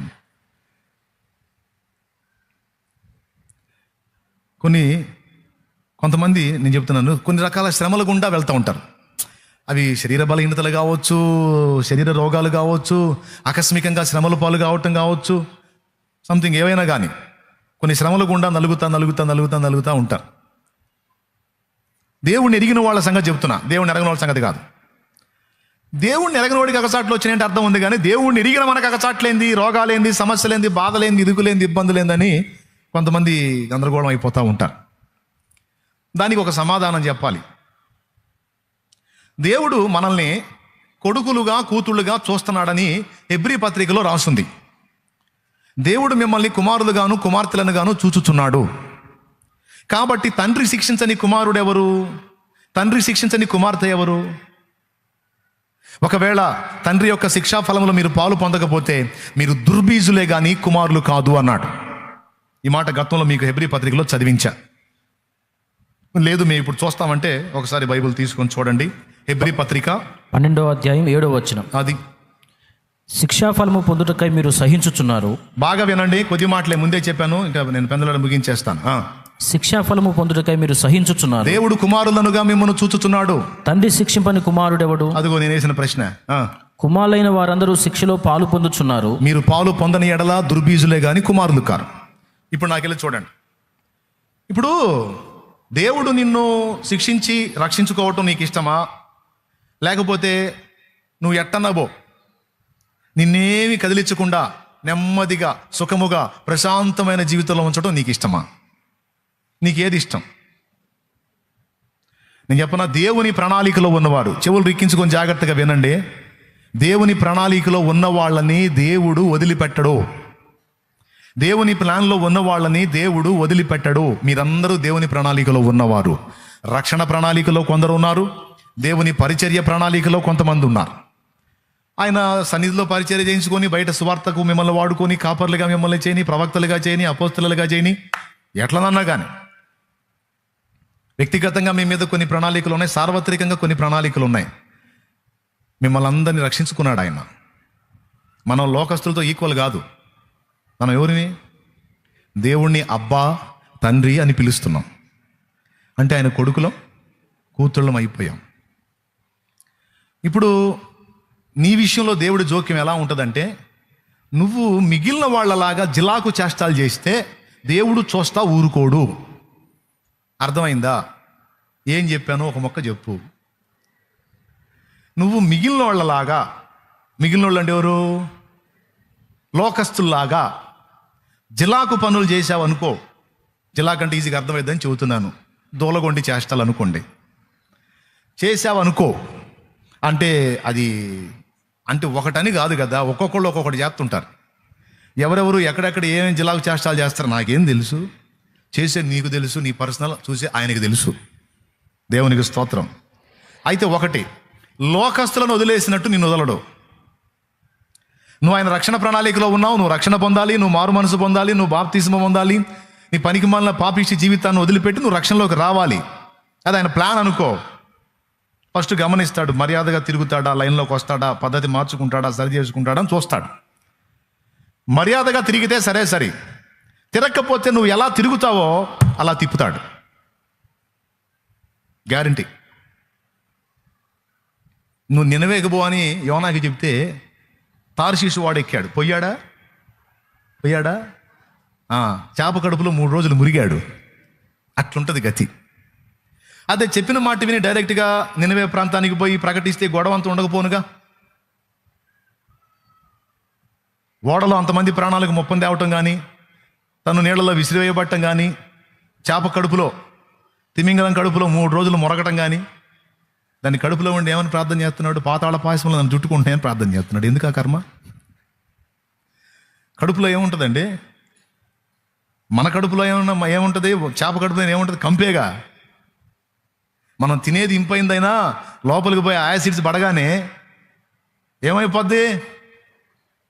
మన కడుపులో ఉత్పత్తి అయ్యేటువంటి జీర్ణ రసాలు, ఆమ్లాలు భయంకరమైన దుర్గంధభరితంగా ఉంటాయి. అందుకే కొంతమంది ఏం తినకపోయినా కూడా నోట్లోంచి భయంకరమైన దుర్గంధం వచ్చింది. ఎందుకో తెలుసా? మనం తినకపోయినా ఆమ్లాలు ఉత్పత్తి ఆగదు, అవి లైన్లోకి వచ్చేస్తాయి. ఫాస్టింగ్ ఉన్నప్పుడు కూడా చూడండి, మామూలుగా కాదు, ఫాస్టింగ్ ఉన్నప్పుడు ఎక్కువ నోరు దుర్గంధం వచ్చింది. గమనించారా? కొంతమంది ఏం పట్టించుకోరు. అవి కూడా మనం కొంచెం చూసుకోవాలి. మనుషుల దగ్గరికి వెళ్ళి మాట్లాడేటప్పుడు వాళ్ళు చాలా ఇబ్బంది పడే అవకాశం ఉంటుంది. సాధ్యమైనంత వరకు వాళ్ళ ముక్కుకెళ్ళి నోరు పెట్టి మాట్లాడటం కన్నా కొంచెం పక్కకి తిప్పుకొని మాట్లాడటం బెస్ట్. దేవునికి స్తోత్రం. అంటే సలహా చెప్తున్నా, ఇది మళ్ళీ అసహించుకున్నాడు అనుకోవద్దు, ఓ పద్ధతి. ఎందుకు? కడుపులో జీర్ణ రసాలు ఉత్పత్తి అవుతాయి. అవి భయంకరమైన దుర్గంధం, గ్యాస్ను ఉత్పత్తి చేసే శక్తి కలిగి ఉంటాయి. అర్థమైందా? ఎందుకు అలా పెట్టాడంటే ఆ సిస్టమ్ లేకపోతే విసర్జనలు ఉండవు. విసర్జన జరగడానికి అలాంటి ఉత్పత్తి ఏర్పాటు చేశాడు లోపల. తిన్న పదార్థాన్ని బర్న్ చేయడానికి, ఆ బర్న్ అయిన తర్వాత వ్యర్థాలను విసర్జించడానికి అనువుగా అట్లాంటి ఆమ్లాలను మన కడుపులో పొందుపరిచాడు దేవుడు. ఏమైనా అర్థమైంది నేను చెప్పింది? అందుకే కడుపులో ప్రశాంతత ఏమి ఉండదు, కడుపులో కంపే. అందుకే ఫాస్టింగ్ ఉన్నప్పుడు కూడా మీరు గమనించి చూడండి, ఆ ఆమ్ల రసాలు ఉత్పత్తి అయితే ఆగదు, అది నడుస్తూ ఉంటుంది కనుక అది ఆ స్మెల్ అనేది వెల్లడవుతూ ఉంటుంది. అందుకే కొంతమంది యాలుక నవ్వులుతూ ఉంటారు, కొంతమంది ఈ గ్యాస్ ట్రబుల్ లేని వాళ్ళు లవంగా నవ్వులుతూ ఉంటారు. ఎందుకంటే నోరు దుర్గంధం రాకుండా టెక్నిక్గా కొంతమంది అలాంటివి చేస్తూ ఉంటారు. కొంతమంది నీళ్లతో కడుపు నింపుతూ ఉంటారు, నీళ్లు ఎక్కువగా తాగటం వల్ల అది రాదు. కొంతమంది ఇంకా వేరే జ్యూస్ కానీ ఏదైనా లిక్విడ్ రూపంలో తీసుకుంటూ ఉంటారు, పొట్ట ఖాళీగా ఉండకుండా. ఏమన్నా అర్థమైంది నేను చెప్పేది? ఇది కానీ మీరు జాగ్రత్తలు చేసుకోలేదనుకో, నేను ఓర్చుకుంటా, మీ దెబ్బకి జనం బలైపోతారు. దేవునికి స్తోత్రం. చేప కడుపులో ఆ బాధలేని ప్రశాంతత ఉంటుందా? కడుపులో రెండు పరిస్థితులు ఉంటాయి. ఒకటి ఉష్ణం ఉంటుంది, రెండవది దుర్గంధం ఉంటుంది. చేప కడుపులో చెప్పిన మాట వింటే ఆ గతి పట్టదు కదా. చివరికి ఏం జరిగింది? ఎక్కడెక్కాడు అక్కడ వచ్చి కక్కింది. చచ్చినట్టు మళ్ళీ నినివే పట్టణం పోయి ప్రచారం చేయాల్సి వచ్చింది. అదంతే. దేవుడు మర్యాదగా చెప్పినప్పుడు మర్యాదగా వింటే ఈ మురిగిపోయే బతుకులు ఉండవు. ఇది కరెక్ట్ కాదు, ఇది వదిలేయి, నువ్వు ఈ రూట్లోకి రావాలి, నువ్వు ఇది పద్ధతి, నువ్వు వాళ్ళ లిస్టులో లేవు, నా లిస్టులో ఉన్నావు కాబట్టి నిన్ను వదిలిపెట్టను, నువ్వు మర్యాదగా లైన్లోకి రా నాయన అని దేవుడు సిగ్నల్స్ ఇస్తున్నప్పుడు అవి పట్టుకొని మర్యాదగా జాగ్రత్త పడి లైన్లోకి రావాలి. ఎంతమందికి అర్థమైంది? Thank you. రాలేదనుకో, ప్రేమ గల దేవుడు మరి నిన్ను నాశనం కానీడు, రప్పిస్తాడు. కొంతమంది ఎంత చెప్పినా వినరు, ఆ పాపం నుంచి మళ్ళుకోమంటే మళ్ళుకోరు. ఇక దేవుడు చేయగలిగింది చూసి చూసి చూసి గట్టిగా ఒకటి ఇచ్చాడు అనుకో, ఇక అప్పుడు వచ్చి పడతాడు దేవుని ముందు. ఎందుకంటే దేవుడు వదిలిపెట్టడు. నువ్వు దేవుని ఏర్పాట్లో ఉంటే నువ్వు ఎన్ని మెలికలు తిరిగైనా సరే ఆయన చెప్పిన రూట్లోకి రావాల్సిందే, కానీ నీ రూట్లోకి దేవుడు ఎన్నడూ రాడు. హల్లెలూయా, హల్లెలూయా. నువ్వు మామూలుగా మాట వినకపోతే ఎట్లా వింటావో ఆయనకి తెలుసు. అవసరమైతే చావు దెబ్బ కొట్టైనా సరే లైన్లో తెచ్చుకోగల సమర్థుడు ఆయన. కొంతమంది ఇంత స్పష్టంగా అర్థమయ్యేటట్టు చెప్పినా పట్టించుకోరు. నేను చెబుతున్నాను, నువ్వు పట్టించుకోకపోతే పట్టించుకునేటట్టు దేవుడు చేస్తాడు, గ్యారంటీ. నువ్వు సొదొమ లెక్కలో లేవు, గొమొర్రా లెక్కలో లేవు వదిలేయటానికి. సొదొమ గొమొర్రా వాళ్ళని ఏ విధంగానూ దేవుడు శిక్షించలా. వాళ్ళకి తెగుళ్ళు లేవు, వాళ్ళకి రోగాలు లేవు, వాళ్ళకి గ్యాస్ ట్రబుల్ లేవు, వాళ్ళకి షుగర్లు లేవు, వాళ్ళకి బీపీలు లేవు, వాళ్ళకి మోకాళ్ళ నొప్పులు లేవు, వాళ్ళకి పక్షవాతాలు లేవు. ఎవరికే? సొదొమ గొమొర్రా వాళ్ళకి లేవు, ఏం లేవు. అందుకే లోతు ఇంటికి దేవదూతలు వచ్చినప్పుడు బాలురు మొదలుకొని వృద్ధుల వరకు ఆ పట్టణమంతా వచ్చి లోతు ఇంటిని చుట్టారంట కామ వికారంతో. ముసలోళ్ళు కూడా కామ వికారంతో, పిల్లలు కూడా కామ వికారంతో వచ్చారంటే మరి వాళ్ళకి రోగాలు ఉంటే వస్తారా? ఆ రోగాలుండి ఆ తెగుళ్ళతో ఉంటే ఆ మంచాన్ని పడి కుయ్యో మొర్రో అని మొత్తుకుంటా మిగిలిన వాళ్ళకి నీతులు చెప్పుకుంటా ఉంటారు. అబ్బాయి నీకంటే మీడియాలంగా ఊరేగారా, నా పని అయిందిరా, అత నడమంతరంగా వెళ్తున్నావు నాయన, జాగ్రత్త అయ్యా అని చెప్పేవాళ్ళు ముసలోళ్ళు.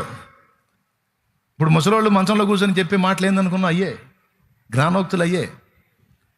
ఒక్కొక్క తల్లి కోడలికి చెబుతుంటుంది, కూతురుకి చెబుతుంటుంది. తల్లి, అమ్మా తెగ ఎగురుతున్నావు, ఆగమ్మా, నీ కాడికి ఎక్కువ ఎగిరి ఎగిరి ఇక్కడ ఎల్లకిలు పడ్డాం.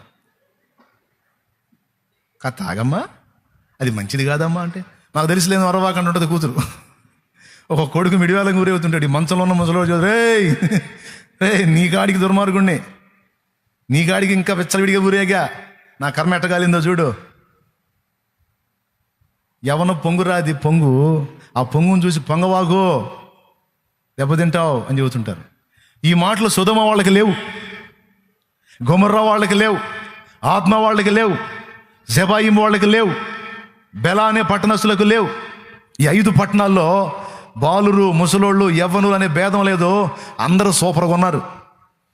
ఒక రకంగా మన భాషలో పచ్చి భాష చెప్పాలంటే బాగా కొవ్వు బట్టి, దేవునికి స్తోత్రం, ఎట్టా బాగా కొవ్వు బట్టి ఏం చేస్తున్నారో కూడా అర్థం కాకుండా ఉన్నారు. వాళ్ళ ఇష్టం విచ్చలవిడి. నాకు ఆశ్చర్యం ఏంటంటే ఆదికాండం 19వ అధ్యాయంలో ముసలోళ్ళు కూడా విర్రవీగారని రాస్తుంది. మీరు ఆ వచనం చదివితే భలే ఉంటుంది, చదవండి. ఆదికాండం 19వ అధ్యాయము 4వ వచనం. అది ఆ ఒక్క మొక్క చదవండి. వారు పండుకొనక ముందు ఆ పట్టణస్థులు అనగా సొదొమ మనుషులు, బాలురును, వృద్ధులను, ప్రజలందరూ నలుదిక్కుల నుండి కూడి వచ్చి ఆ ఇల్లు చుట్టివేసి లోతును పిలిచి, ఈ రాత్రి నీ యొద్దకు వచ్చిన మనుషులు ఎక్కడ? మేము వారిని కూడునట్లు మా యొద్దకు వారిని వెలుపలకు మేము వారిని కూడునట్లు ఓరి వీళ్ళ పైత్యం నాశనంగాను అయ్యారు. లేటుకోడి ఇప్పుడు అయ్యేది ఉంది, అప్పుడే అయిపోయారు. చూడు ఎంత పైత్యం. మేము వారిని కూడునట్లు వారిని, ఎవరు వచ్చారు అసలు అక్కడికి? సాక్షాత్తు దేవుడే వచ్చాడు. చూసారా వీళ్ళ కళ్ళు ఎంత ముయ్యబడ్డాయో, కళ్ళు నడి నెత్తికి వచ్చాయి. చూసారా ఎవరంట వీళ్ళు? ఇళ్ళలో ఎవరెవరు ఉన్నారు చూడు. మళ్ళీ ఒకసారి 4వ వచనం మొదటి నుంచి. వారు పండుకొనక ముందు ఆ పట్టణస్థులు అనగా సొదొమ మనుషులు, బాలురును, వృద్ధులను, ప్రజలందరూ నలుదిక్కుల నుండి కూడి వచ్చి. వృద్ధులు అన్న మాట చూడు, బాలురును, వృద్ధులను, ప్రజలందరూ నలుదిక్కుల నుండి కూడి వచ్చి. కోటం పెడితే వచ్చారా? ఏం కోటానికి వచ్చారు వాళ్ళు? కోటానికి కాదు, కామ వికారానికి వచ్చారు. కామ వికారానికి వచ్చారండి వాళ్ళు. నాకు డౌట్ వచ్చింది, అది ముసలోళ్ళు కూడా వచ్చారంటే వీళ్ళకి రోగాలు లేవా? సహజంగా ముసలోళ్ళకి మోకాలు నొప్పులు వస్తాయి, వీళ్ళకి మోకాలు నొప్పులు రాలేదా? లేవు, వాళ్ళకి లేవు. నాకు అర్థం కాదు, దేవుడా మంచి వాళ్ళకేమో అన్ని రోగాలు పెడుతుంటే ఇట్లాంటి నడమంతర పోళ్ళకి, మిడియాల పోళ్ళకి ఏంది నాయన ఏ రోగాలు లేవు, బ్రహ్మాండంగా ఉన్నారు అంటే, దేవుడు నాకు చెప్పిన సమాధానం ఏంటంటే, నేను ఎవడి పేజీ అయితే చించాలనుకుంటానో వాడిని గదిలించను రా అని చెప్పాడు దేవుడు నాకు. దేవునికి స్తోత్రం. అర్థమైందా? ఎవడి పేజీ అయితే చించాలనుకుంటానో వాడిని కదిలించనో వాడిని వెర్రవేగనిస్తానని చెప్పాడు. వాడు ఎంతవరకు వెర్రవీగుతాడు అంతవరకు వెర్రవేగనిస్తాను వాడిని. వాడు వెర్రవీగి వెర్రవీగి వెర్రవీగి వెర్రవీగి ఒక్కసారి ఆడ పేజీ చినిగిపోయింది. సుధమ వాళ్ళకి కరువు ఉందా? సుధమ వాళ్ళకి కరువు ఉందా? వాళ్ళకి డబ్బు కొద ఉందా? వాళ్ళకి తిండికి కొద ఉందా? ఎండి బంగారాలకు కొద ఉందా? ఏం లేదు. బాగా తిని రకరకాలు కోరుకున్న ఎన్ని రకరకాల వెరైటీలు బాగా తిని కోవికి ఏం చేస్తున్నారో కూడా అర్థం కాకుండా అయిపోయారు. ఇప్పుడు చెప్పండి, వాళ్ళని ఒక్క దినమందే సమూల నాశనం చేయాలనుకున్నాడు. అందుకే వాళ్ళని ఏం టచ్ చేయలే. ఈరోజు ఇప్పుడు నీకు కదిలితే సమస్య, మెదిలితే సమస్య, కదిలితే బలహీనత, మెదిలితే బలహీనత అంటే ఇప్పుడు నువ్వు దేవుని చేతిలో ఉన్నావా, సొదొమ వాళ్ళలాగా విడవబడ్డావా? పెద్దగా చెప్పండి. మరెందుకు ఫీల్ అవుతున్నావు? నాకేంది ప్రభా ఈ బలహీనతలు, నాకేంది తండ్రి ఈ రోగాలు, నాకేంది తండ్రి ఈ సమస్యలు, నాకేంది తండ్రి ఈ అప్పులు, నాకేంది నాయన ఈ ఇబ్బందులు? నేను చెప్పనా, నువ్వు దేవుని కృపలో ఉన్నావు పిచ్చిదానా. దేవుని కృపలో ఉన్నావు నాయనా, నువ్వు దేవుని కృపలో ఉన్నావు. ఇది మోసం చేయటం కాదు. నేను ప్రేమించు వారిని అందరినీ గద్దించి శిక్షించుచున్నానని రాస్తుంది. ప్రకటన గ్రంథము 3వ అధ్యాయం 19వ వచనం చూసుకో. నేను ప్రేమించు వారందరినీ గద్దించి శిక్షించుచున్నాను. ఇదేం మర్యాదయ్యా? నువ్వు ప్రేమిస్తే గద్దించడం కాదు, ఓరడించాలి, లాలన చేయాలి. శిక్షించడం కాదు, వాళ్ళకి ఏ నొప్పి తగలకుండా చూసుకోవాలి. ఇది పద్ధతి. ఇదే నీ రివర్స్ మాట్లాడతావు. నేను ప్రేమించే వాళ్ళందరినీ గద్దించి శిక్షిస్తున్నానని రివర్స్ మాట్లాడతావేంది నువ్వు? అంతే మరి. ప్రేమిస్తున్నాడు కాబట్టి విచ్చలవిడిగా నిన్ను తిరగని ఎట్లా. అట్లాంటి జిలాగు చేష్టలు ఏమన్నా చేస్తే వెంటనే మొహం పలుకుతుంది. మొహం పలుకుతున్నప్పుడు నీకు ఆలోచన వస్తుంది, ఓ ఫలానా దానికి పగిలింది అని. స్తోత్రం. ఎంతమందికి ఇట్లాంటివి ఉన్నాయండి అనుభవాలు? నువ్వు జిలాగు చేష్టాలు చేసి ప్రశాంతంగా ఉండగలుగుతున్నావా? ఉండలేవు. కొంతమంది చేతులు ఎత్తలేదులే కానీ తెలివి చేతులు ఎత్తలేదులే కానీ నిన్ను ఎట్టబడితే అట్ట ఉండనీయుడు. నువ్వు పిచ్చి చేష్టాలు చేస్తే చేయనీయుడు. ఎందుకంటే ఆయన నిన్ను ప్రేమిస్తున్నాడు. నువ్వు నాశనం కావటం ఇష్టం లేదు, నువ్వు నశించడం ఇష్టం లేదు, నువ్వు పాడు కావటం ఇష్టం లేదు, నువ్వు శాపగ్రస్తం అయిపోవటం ఇష్టం లేదు, నువ్వు శపించబడటం ఇష్టం లేదు. అందుకే నువ్వు వెర్రిమొర్రి చేష్టాలు చేస్తే చూస్తా ఊరుకోడు. మరేం చేస్తాడు? నీకు తగ్గ సమస్య ఏదో నీకు అనుమతించి నిషా దిగేటట్టు చేస్తాడు. నువ్వు వాటిని ఒప్పుకొని విడిచిపెట్టి నీ బతుకు దిద్దుకున్న దాకా నీ వెంట పడతానే ఉంటాయి. కొంతమందికి అర్థం కాదు, అదే నాకు ఇట్లా ఎఫెక్ట్ అవుతుంది అంటే మనం ఎక్కడో దారి తప్పుతున్నాం, ఎక్కడో తేడా పడుతున్నాం అని వెతుక్కోరు. పైగా దేవుని మీద సణిగే వాళ్ళు ఉన్నారు. సనగటం కాదు, ఎక్కడ బ్యాలెన్స్ తప్పావో, ఎక్కడ హద్దులు దాటావో, ఎక్కడ దేవుని చిత్తాన్ని దాటిపోతున్నావో తెలుసుకోవాలి. తన యజమానుని చిత్తం ఎరిగి ఉండియో అలాగూ చేయని వానికి అనేకమైన దెబ్బలు తగులుందని రాస్తుంది. తన యజమానుని చిత్తం ఎరిగి ఉండియో అలాగూ చేయని వానికి అనేకమైన దెబ్బలు. చిత్తం ఇదని చెప్పినప్పుడు నువ్వు ఆ చిత్తంలో ప్రయాణం చేయాలి. పిచ్చి చేష్టాలు చేస్తే ఏమైంది? ప్రేమించే దేవుడు ఏం చేస్తాడు? లాగా ఒకటి బీగుతాడు. ఎన్నిసార్లు చెప్పాలి? పద్ధతి అర్థం కావట్లేదు దాన్ని. అట్టెట్ట కొడతాడు. దేవుడు ప్రేమగల్లోడు కాబట్టి తంతాడు. ప్రేమ లేని వాడైతే నీ ఇష్టం వచ్చినట్టు ఊరేగని వదిలేస్తాడు. వదిలేసి ఊరేగనిచ్చి ఒక్కసారి పేజీ చించేస్తాడు. అప్పుడు పోతావు పేడ వదిలి. అది కరెక్టా? కదిలితే మెదిలితే ఒక తండ్రి లైన్లో పెట్టడం కరెక్టా? చెప్పండి. కదిలితే మెదిలితే ఒకటేసి లైన్లో కూర్చోబెట్టడం ఎంతైనా మంచిది. కాబట్టి ప్రభువు చేత శిక్షణ పొందుతున్నటువంటి వాళ్ళు, మీకు అది శిక్షగా కనపడుతుంది కానీ శిక్ష కాదు, శిక్షణము. నీకు అది శిక్షగా కనపడుతుంది. నువ్వు అనుభవిస్తున్న శ్రమ నా కర్మ కొద్ది వచ్చింది, నా దరిద్రంకి వచ్చిందని నువ్వు అనుకుంటుండొచ్చు. కానీ శిక్షగా కనపడుతున్నది శిక్ష కాదు. నిన్ను ప్రేమించి దేవుడు నీకు ఇచ్చిన శిక్షణ. అందులో బోల్డన్ని పాఠాలు నేర్చుకుంటావు, పరిపూర్ణత పొందుతావు, చాలా కృప పొందుతావు. కాబట్టి డోంట్ వరీ. నువ్వు ఎదుర్కొంటున్నటువంటి వేదల నుంచి నేను ఎప్పుడు విడిపించాలో తెలుసు, నీకెప్పుడు ముళ్ళు గుచ్చాలో తెలుసు, దాన్ని తీసి ఎప్పుడు మళ్ళా నీకు స్వాంతనివ్వాలో తెలుసు ఆయనకి. దేవునికి మహిమ. పిల్లలకి ఇంజక్షన్లు ఎంతమంది చేయించారు? చేతులు ఎత్తండి.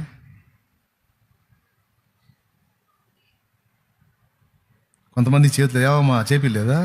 మరి సరిగా ఎత్తమే. మీరు చెప్పండి. నేను చేయించానన్నా. రైట్. ఏమయ్యా, కన్నబిడ్డను చూస్తా అంతన సూది గుచ్చిపిస్తావా? మనసుందా నీకు అసలు? బిడ్డకు ఆంతున సూది గుచ్చుతుంటే కాళ్ళు చేతులు కదలకుండా పట్టుకొని అప్పచెబుతావా? అంటే నువ్వేమంటావు తెలుసా?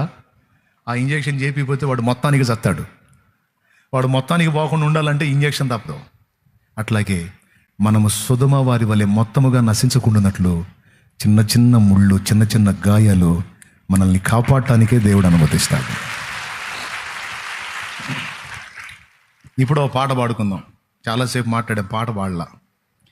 పృథ్వీలోన ముళ్ళ పొదలు మొలిపించినావు,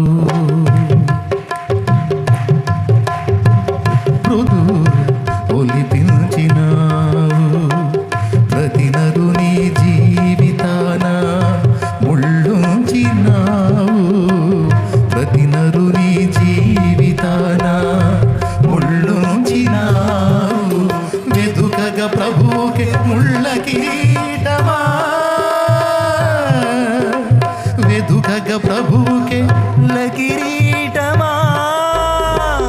లేదు మాకు నీ కృప ముళ్ళకు వేరుగా, చాలునయ్య నీ కృప నా జీవితానికి. సౌలుకు దప్పలా ముళ్ళు, అదే పౌలుకు దప్పలా ముళ్ళు, ప్రభువుకు దప్పలా ముళ్ళు. ఆయన పిల్లలంగా నడుస్తున్న మనకి ఎలా తప్పుతాయి ముళ్ళు? కానీ గుర్తుపెట్టుకో, ఆ ముళ్ళు నిజంగా శిక్ష కోసం కాదు, శిక్షణ కోసం, నిన్ను కాపాడుకోవటం కోసం. నిన్ను సేవ్ చేసుకోవటం కోసం, నిన్ను భద్రపరచుకోవటం కోసం కొన్నిసార్లు కొన్ని రకాల ప్రతికూలతల్ని దేవుడు తెలిసే అనుమతిస్తున్నాడు. తప్పకుండా వాటిని తగిన కాలమందు తీసివేయగలడు. తేడా వచ్చినప్పుడే కదా ఇంజక్షన్లు చేయించావు. అటు కాకుండా రోజు ఒకసారి తీసుకెళ్ళాయా, ఎప్పుడు అని రోజు పొడిపించావా ఇంజక్షన్లో? తేడా వచ్చినప్పుడు నమ్మకంగా తీసుకెళ్ళి ఇక్కడ దాకే అని తీసుకెళ్ళి నువ్వు ఆ టర్నింగ్ తిరగని వాడికి అర్థమైపోయింది. వామో అని ఏడుస్తాడు వాడు. అప్పుడే ఇక ఏడిసినా లేదు, మొత్తుకున్నా లేదు, కాళ్ళు చేతులు కలకుండా పట్టుకొని తీసుకెళ్ళి నమ్మకంగా ఒక్కొక్కడికి ఇక్కడ, ఒక్కొక్కడికి అక్కడ. ఎందుకు? అది రోజు చేపిస్తావా? అట్లాగే దేవుడు నీకు అనుమతించే శ్రమలు రోజు ఉండవు, కలకాలం ఉండవు. అవి అల్పకాలమే. గుర్తుపెట్టుకో, అల్పకాలమే. యేసయ్య నీ కృప తలంచగానే నా శ్రమలుగా అనిపించలేదే. యేసయ్య నీ కృప తలంచగానే నా శ్రమలుగా అనిపించలేదే. నీవు నాకిచ్చే మహిమ ఎదుట ఇవి ఎన్న తగినవి కావే. నీవు నాకిచ్చే మహిమ ఎదుట ఇవి ఎన్న తగినవి కావే. సుగుణాల సంపన్నుడా, సుదిగానాల వారసుడా, జీవింతును నిత్యము నీ నీడలో, ఆస్వాదింతును నీ మాటల మకరందము.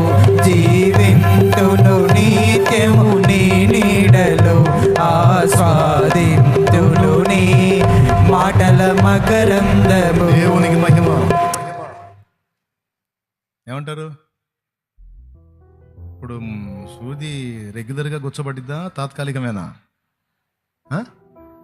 నువ్వు ఎదుర్కొంటున్న శ్రమలు కూడా టెంపరీ, అవి పర్మనెంట్ కాదు. భయపడద్దు. ఇవన్నీ దేవుని ఎరుకలో వచ్చినాయా, ఎరుగకయే వచ్చినాయా?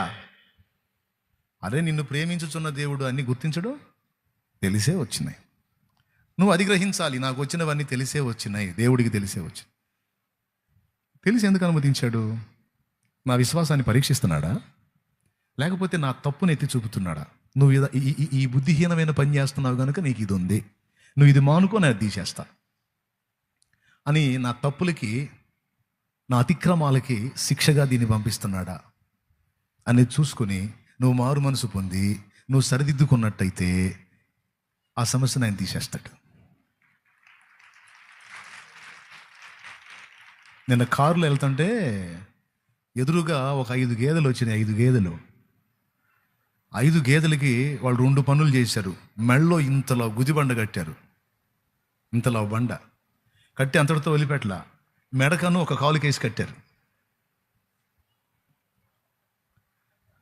మా బ్రదర్ అన్నాడు, అటు చూసి, ఎదురుగా వస్తున్నాయి కారు ఎదురుగా వస్తున్నాయి, అలివిగాని బర్రెలు అన్నాడు. ఏమన్నాడు? అలివిగాని బర్రెలు అనుకుంటా, 5 అంతే కట్టేశాడు అన్నాడు. అట్లాగే కొంతమంది అలివిగాని బర్రెలాగా చేస్తారు. దేవునికి స్తోత్రం. అట్లాంటి చేష్టాలు చేస్తాడు. మరి ఏం చేస్తాడు? అవి మార్చుకున్నప్పుడు, అవి పద్ధతిగా నడిచినప్పుడు, క్రమంలో ఉన్నప్పుడు అవి తీసేస్తాడు. అప్పటిదాకా అవి ఉండేదే. అవి లొంగిందాకా ఈ గుదిబండ ఎగిరిని అనుకో, ఈ మోకాలు గుద్దుకుంటుంటుంది. స్పీడ్గా పరిగెత్తదామా, పొలాలకు అడ్డం పడని పరిగెత్తిని అనుకో, ఈ కాలుకున్న తాడు ఈ మెడని ఇట్లా ఆగుతూ ఉంటుంది. అది ఎంతసేపు అన్నట్టు. అందుకని కథ ఎటు తోలుతాడు పోతాడు. గేదెల వ్యవహారం కాదు, మనలో కూడా కొంతమంది అంత మిడియాల పళ్ళు ఉన్నారు. దేవుడిని నమ్ముకున్నామన్న మాటే కానీ మామూలు మిడియాలం కాదు, మామూలు లేరు. దేవుడు అందుకే ఏం చేస్తాడంటే ఎవరికి గుచ్చాల్సింది వాళ్ళకి గుచ్చి కూర్చోబెడతాడు అనమాట. అంతే తప్ప మనం అంటే ఏం కక్ష కాదు, పాడు కాదు. మనల్ని ఎంత ప్రేమిస్తున్నాడు ఆయన. దేవునికి మహిమ. మరి ఇప్పుడు ఏం చేయాలా? ఏమైనా లోపాలు ఉంటే ఏం చేయాలా? మర్యాదగా ఒప్పుకొని విడిచిపెట్టాలా, మారు మనసు పొందాలా, రక్షణ పొందాలి. రక్షణ పొందినోళ్ళు, రక్షణ పొందినోళ్ళు లోపాయికారితనం లేకుండా జాగ్రత్త పడాలి. ముందే గుండెల్లో భయం ఉండాలి. చెప్పండి, ఏం భయం ఉండాలి తెలుసా?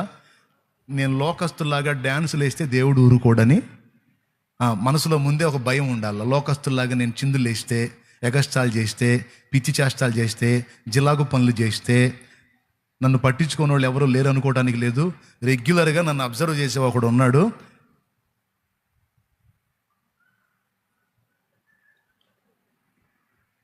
అర్థమైందా? అది జోక్యం చేసుకుంటాడు, నాకు మూడిద్ది. డౌట్ లేదు కదా? ఎంతమంది ఒప్పుకుంటారు కరెక్టేనా అన్నోళ్ళు? ఎప్పుడు భయపడాలి తెలుసా? అసలు నీకే ప్రాబ్లం లేకుండా, నీకు అసలు ఏ సమస్య లేకుండా, సుధమ వాళ్ళలాగా నీకు రోజు హాయిగా జరుగుతుంది అనుకో, అప్పుడు డౌట్ పడాలి. ఇప్పుడు బాబు ఏదో తేడా పడ్డట్టున్నాం మనం అని, కొంపతీసి వదిలేసాడా ఏంది నన్నని. స్తోత్రం. ఏదో ఒకటి తగులుతుంది అనుకో, అమ్మయ్య లైన్లోనే ఉన్నాలే.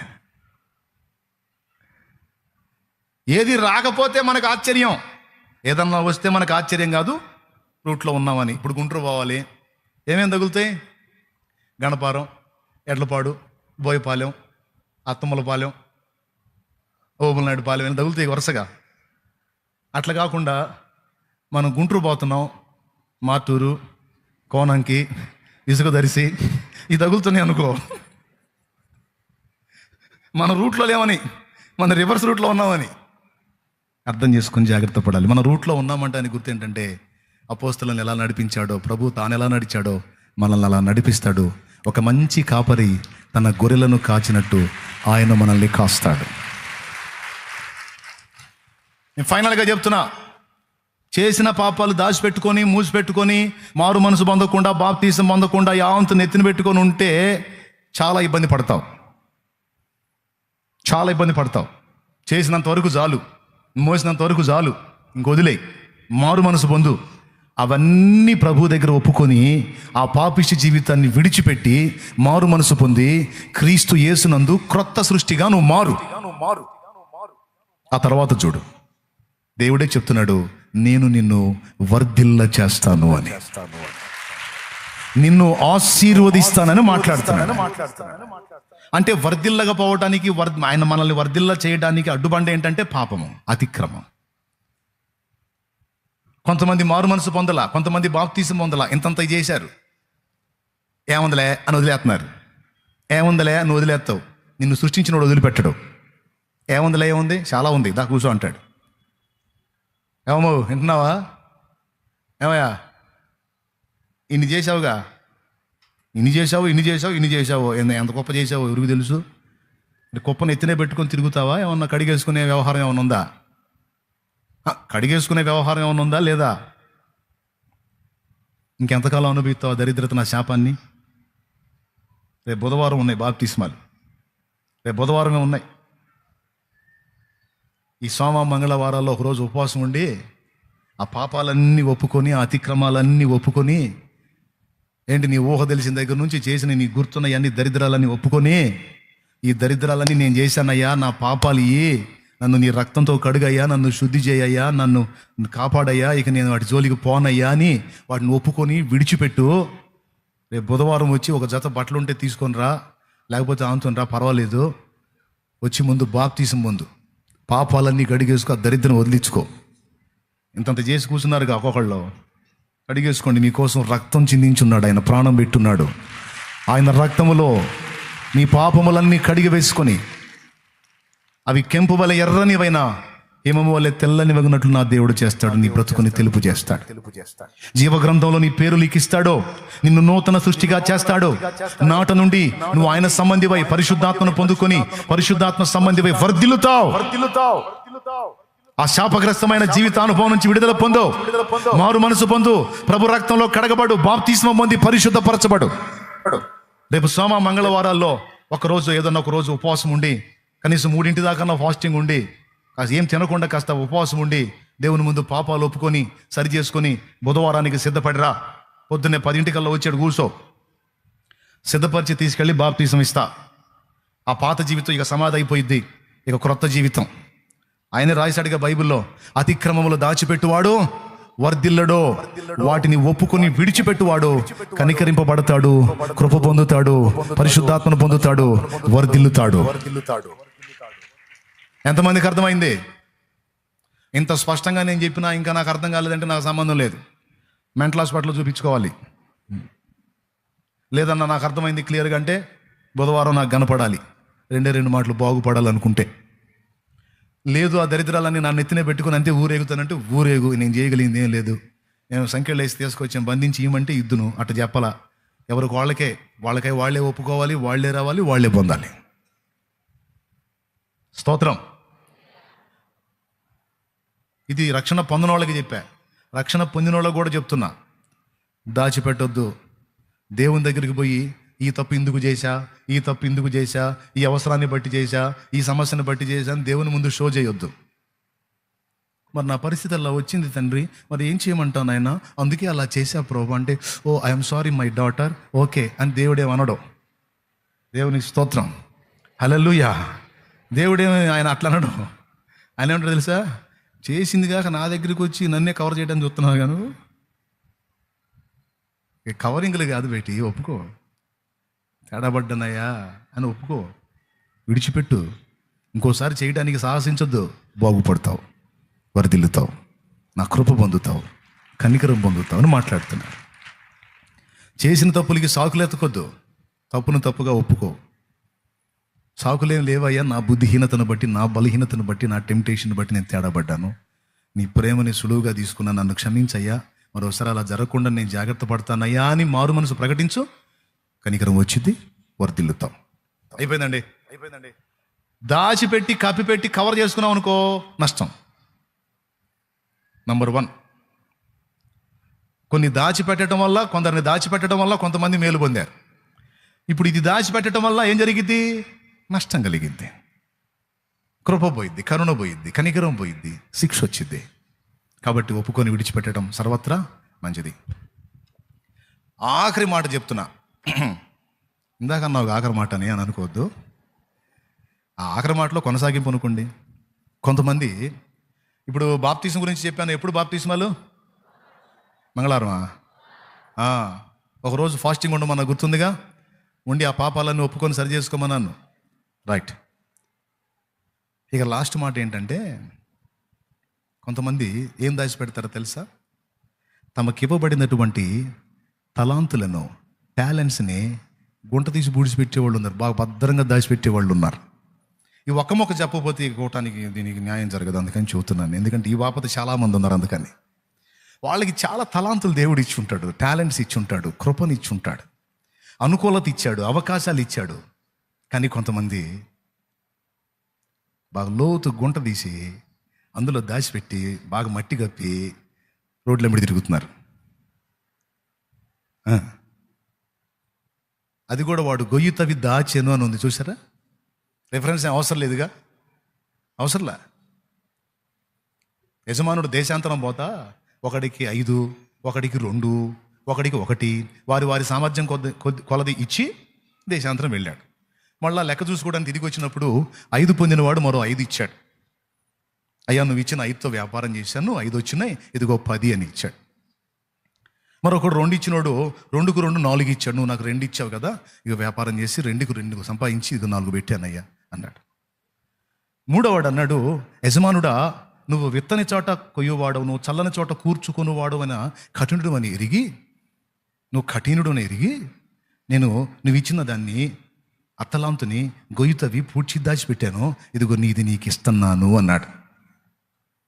దానికి ముందు ఇద్దరిని మెచ్చుకున్న ఆయన, బలా నమ్మకమైన మంచి దాసుడు అని ఫస్ట్ వాడిని అన్నాడు. నీకు ఇచ్చిన ఈ కొంచెంలో నమ్మకంగా ఉన్నావు గనుక నిన్ను విస్తారమైన వాటి మీద నియమిస్తాను అన్నాడు. 2కు 2 ఇచ్చినోడిని, నువ్వు ఈ కొంచెములో నమ్మకంగా ఉంటివి కనుక నిన్ను కూడా అనేకమైన వాటి మీద నియమిస్తాను అన్నాడు. మూడో వాడి దగ్గరికి వచ్చినప్పుడు కనీసం 1కి 1 అన్న ఇవ్వాలిగా. 5ఓడు 5 ఇచ్చాడు, 2ఓడు 2 ఇచ్చాడు. ఒకటోడి దగ్గర 5 ఆశిస్తాడా, 2 ఆశిస్తాడా? ఇడు 1 కూడా ఇవ్వకుండా ఉన్నదాన్ని కూడా దాచిపెట్టి ఈ రోడ్ల మీద తిరిగాడు. రోడ్ల మీద తిరిగి తీరా ఆయన వచ్చిన తర్వాత ఆయన్ని కామెంట్ చేస్తున్నాడు, ఆయన్ని విమర్శించి మాట్లాడుతున్నాడు. కడుపులో మండిపోయింది ఆయనకి. సోమరివైన చెడ్డదాసుడా అన్నాడు. ఏమన్నాడు? ఛే, సోమరివైన చెడ్డదాసుడా, నేను ఇలాంటి వాడిని నువ్వు ఎరిగినప్పుడు నా సొమ్మును తీసుకెళ్ళి సాహుకారులు ఏదో పెట్టాల్సి ఉండే, నేను వారి దగ్గర వడ్డీతో సహా పుచ్చుకుందునే. నువ్వు గుంటలో ఎందుకు పూడ్చిపెట్టావు దరిద్రుడా అని తిట్టి వాడిని శిక్షలోకి పంపించినట్టు వ్రాయబడి ఉంది. నీకు శిక్ష వేయకపోవచ్చు దేవుడు. తమ్ముడు, దేవుడు నీకు ఇచ్చిన తలాంతులను నువ్వు దేవుని కోసం వాడకపోతే నీకు శిక్ష రాకపోవచ్చు, నిన్ను దేవుడు నరకానికి పంపకపోవచ్చు. కానీ ఒకటి మాత్రం లాస్ అవుతావు, దేవుడు నీకు సిద్ధపరిచిన బహుమానాన్ని మాత్రం పోగొట్టుకుంటావు. దేవుడు నీకు ఇచ్చిన ఆధిక్యత, ధన్యకరమైనటువంటి సాక్ష్యం జీవితం రేపు అక్కడ నువ్వు కోల్పోతావు. నీ వల్ల బాగుపడాల్సినటువంటి జీవితాలని నీ చేతులారా నువ్వు నాశనానికి అప్పగించినోడివి అవుతావు పక్క. దేవుడు నీకు తలాంతులు ఇచ్చినప్పుడు, సామర్థ్యం ఇచ్చినప్పుడు, ఆ విషయంలో నీకు సత్తా ఇచ్చినప్పుడు, ఏవేవి కృపలు నీకు ఇచ్చాడో, ఏ కొలతలు నీకు ఇచ్చాడో, ఏ విషయంలో టాలెంట్స్ నీకు ఇచ్చాడో వాటిని నీవు గుంట తీసి పూడ్చిపెట్టకూడదు. వాటిలో కనీసం కొంతైనా దేవుని కోసం నువ్వు వినియోగించాలి, వాడాలి. ఈరోజు ప్రతి ఆదివారం వేలాది మంది ఇక్కడికి వచ్చి కూటంలో ఉంటే వేలాది మంది మీకు పరిచర్య చేసే వాళ్ళు ఉన్నారు. నాలాగా ఇక్కడ నిలబడి ప్రసంగాలు చేయడం వాళ్ళకి రాకపోవచ్చు, కానీ మీకు నిలబడి క్యూలో చెప్పులు అందించడం వాళ్ళకి తెలుసు. ఆ చిన్న పనైనా నేను చేస్తాను, ఈ పని నా దేవుడు నాకు ఇచ్చిందని అంకితమై చేసేవాళ్ళు ఉన్నారు. నాలాగా ప్రసంగాలు చేయటం వాళ్ళకి రాకపోవచ్చు, కానీ పట్టెడు అన్నం వండి పాపం ఆకలితో వెళ్లకుండా వాళ్ళ కడుపులు నింపి పంపొచ్చు. నాకు వండే పనితనం తెలుసని ఆ వంట తెలిసిన వాళ్ళు అక్కడ కూర్చొని ఎండాకాలం వానాకాలం అనే భేదం లేకుండా పైన ఎండ మండుతుంటే కింద అగ్ని దగ్గర నిలబడి సంవత్సరాలుగా వాళ్ళు వండి మీకు తినిపిస్తూ ఉన్నారు. ఎవరెవరు ఏ ఏ విషయాల్లో సామర్థ్యం పొందారో, కృప పొందారో, మీలో కొంతమంది చక్కగా పాడగలరు, మీలో కొంతమంది చక్కగా ఇతరులకు దేవుని గురించి బోధించగలరు, మీలో కొంతమంది ధైర్యంగా సువార్త పత్రికలు పంచగలరు, మీలో కొంతమంది కొన్ని టాలెంట్స్ కలిగి ఉన్నారు, కొన్ని సామర్థ్యతలు కలిగి ఉన్నారు. మీలో ఒక్కొక్కళ్ళకి ఒక్కొక్క పనితనం వచ్చు, కానీ ఆ పనితనాలు, ఆ టాలెంట్స్ అన్నీ కూడా మీరు లోకంలో అయితే ఆనందంగా వెచ్చిస్తారు, కానీ దేవుని సన్నిధిలో దేవుని కొరకు వాటిని వెచ్చించాలంటే ముందుకు రాదు మనసు. లోకంలో అయితే డబ్బులు వస్తాయి, సన్నిధిలో మనం చేస్తే మనకేమొస్తుంది? చాలేమన్నా ప్రార్థన చేసి పంపుతాడు. పంపడం కాదండి, కష్టపడ్డ వాళ్ళకి నేను చేయదగ్గది చేసే పంపుతున్నాను. దేవునికి స్తోత్రం. పరిచారకులు మాత్రం ఏమీ పొందరు, కానీ ఎవరైనా మామూలుగా వచ్చి ఏదన్నా వర్క్ చేస్తే వాళ్ళ ఇంట్లో గడిచిద్దో లేదో అని అడిగి వాళ్ళకి ఎంతో కొంత తోడ్పాటు అందించి పంపిస్తాను. ఎవరిని కూడా నేను ఒట్టిగా చేయించాల దేవుని సన్నిధిలో. వాళ్ళకై వాళ్ళు లేదన్నా నేను సేవ చేయాలని వచ్చాను, నేను చేసి వెళ్తున్నాను, నాకు ఇవ్వబడిన తలాంత్ ఇది, నేను ఈరోజు వినియోగించాలనుకున్నాను, వినియోగించానన్ను వదిలేశాను. అంటే సందర్భం వచ్చింది కాబట్టి చెప్తున్నాను, ఏదో పని అవసరం ఉంది చేయమని కాదు. మనుషుల బుద్ధి చెప్తున్నాను నేను, అది కూడా సరి చూసుకోవాలి అని చెప్తున్నాను. దేవుడు నీకు ఇచ్చినటువంటి సామర్థ్యం ఏదైనా కావచ్చు. నీకు ఒకటొచ్చు, లేదా రెండొచ్చు, లేదా 4-5 పనులు వచ్చు. వచ్చిన వాటిని నువ్వు దేవుని కోసం వినియోగించకపోతే వాటికి సార్థకత ఏంటి? రేపు బహుమానం రేపు నీకు ఎలా ఇవ్వాలి దేవుడు? రేపు దేవుడి సన్నిధిలో నిలబడితే దేవుడు నా కోసం ఏం చేసావు నా కుమారుడా అని అడిగితే ఏం చెబుతావు? నాకు దేవుడిచ్చిన తలాంతుల్ని దేవుని కొరకు వెచ్చించాలని నేను నిర్ణయించుకొని దేవుని పరిచర్యలోకి నేను వచ్చాను.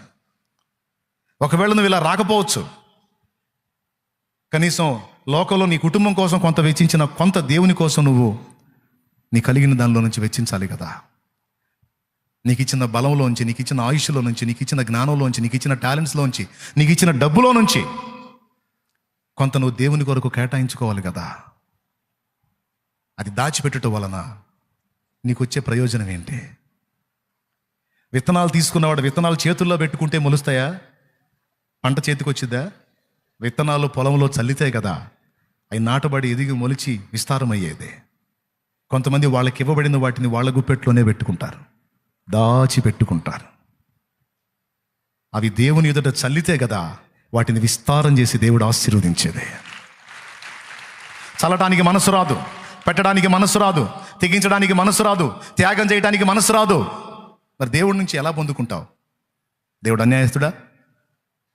దేవుని కోసం నీకున్న టాలెంట్స్, సామర్థ్యతలు నువ్వు వాడినప్పుడు ఇక్కడ నిన్ను దీవిస్తాడు, అక్కడ కూడా నీకు బహుమానం ఇస్తాడు. ఆయన అన్యాయస్తుడు కాదు.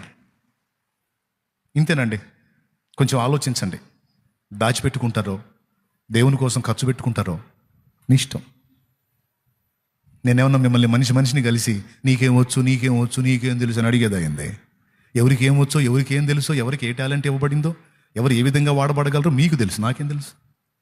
నీకు తెలిసిన దాంతో నువ్వు దేవుణ్ణి సేవించు. నీకు తెలిసినంతలో నువ్వు దేవుణ్ణి సేవించు, దేవుణ్ణి ప్రేమించి దేవుని కోసం పనిచేయి. ప్రతిఫలం ఆశించొద్దు. దేవుడిస్తాడు, దేవుడిస్తాడు. ఇక్కడ ఇస్తాడు, అక్కడ ఇస్తాడు. కృప మనందరికీ తోడై ఉండును గాక. పైకి లేచి నిలబడదాం.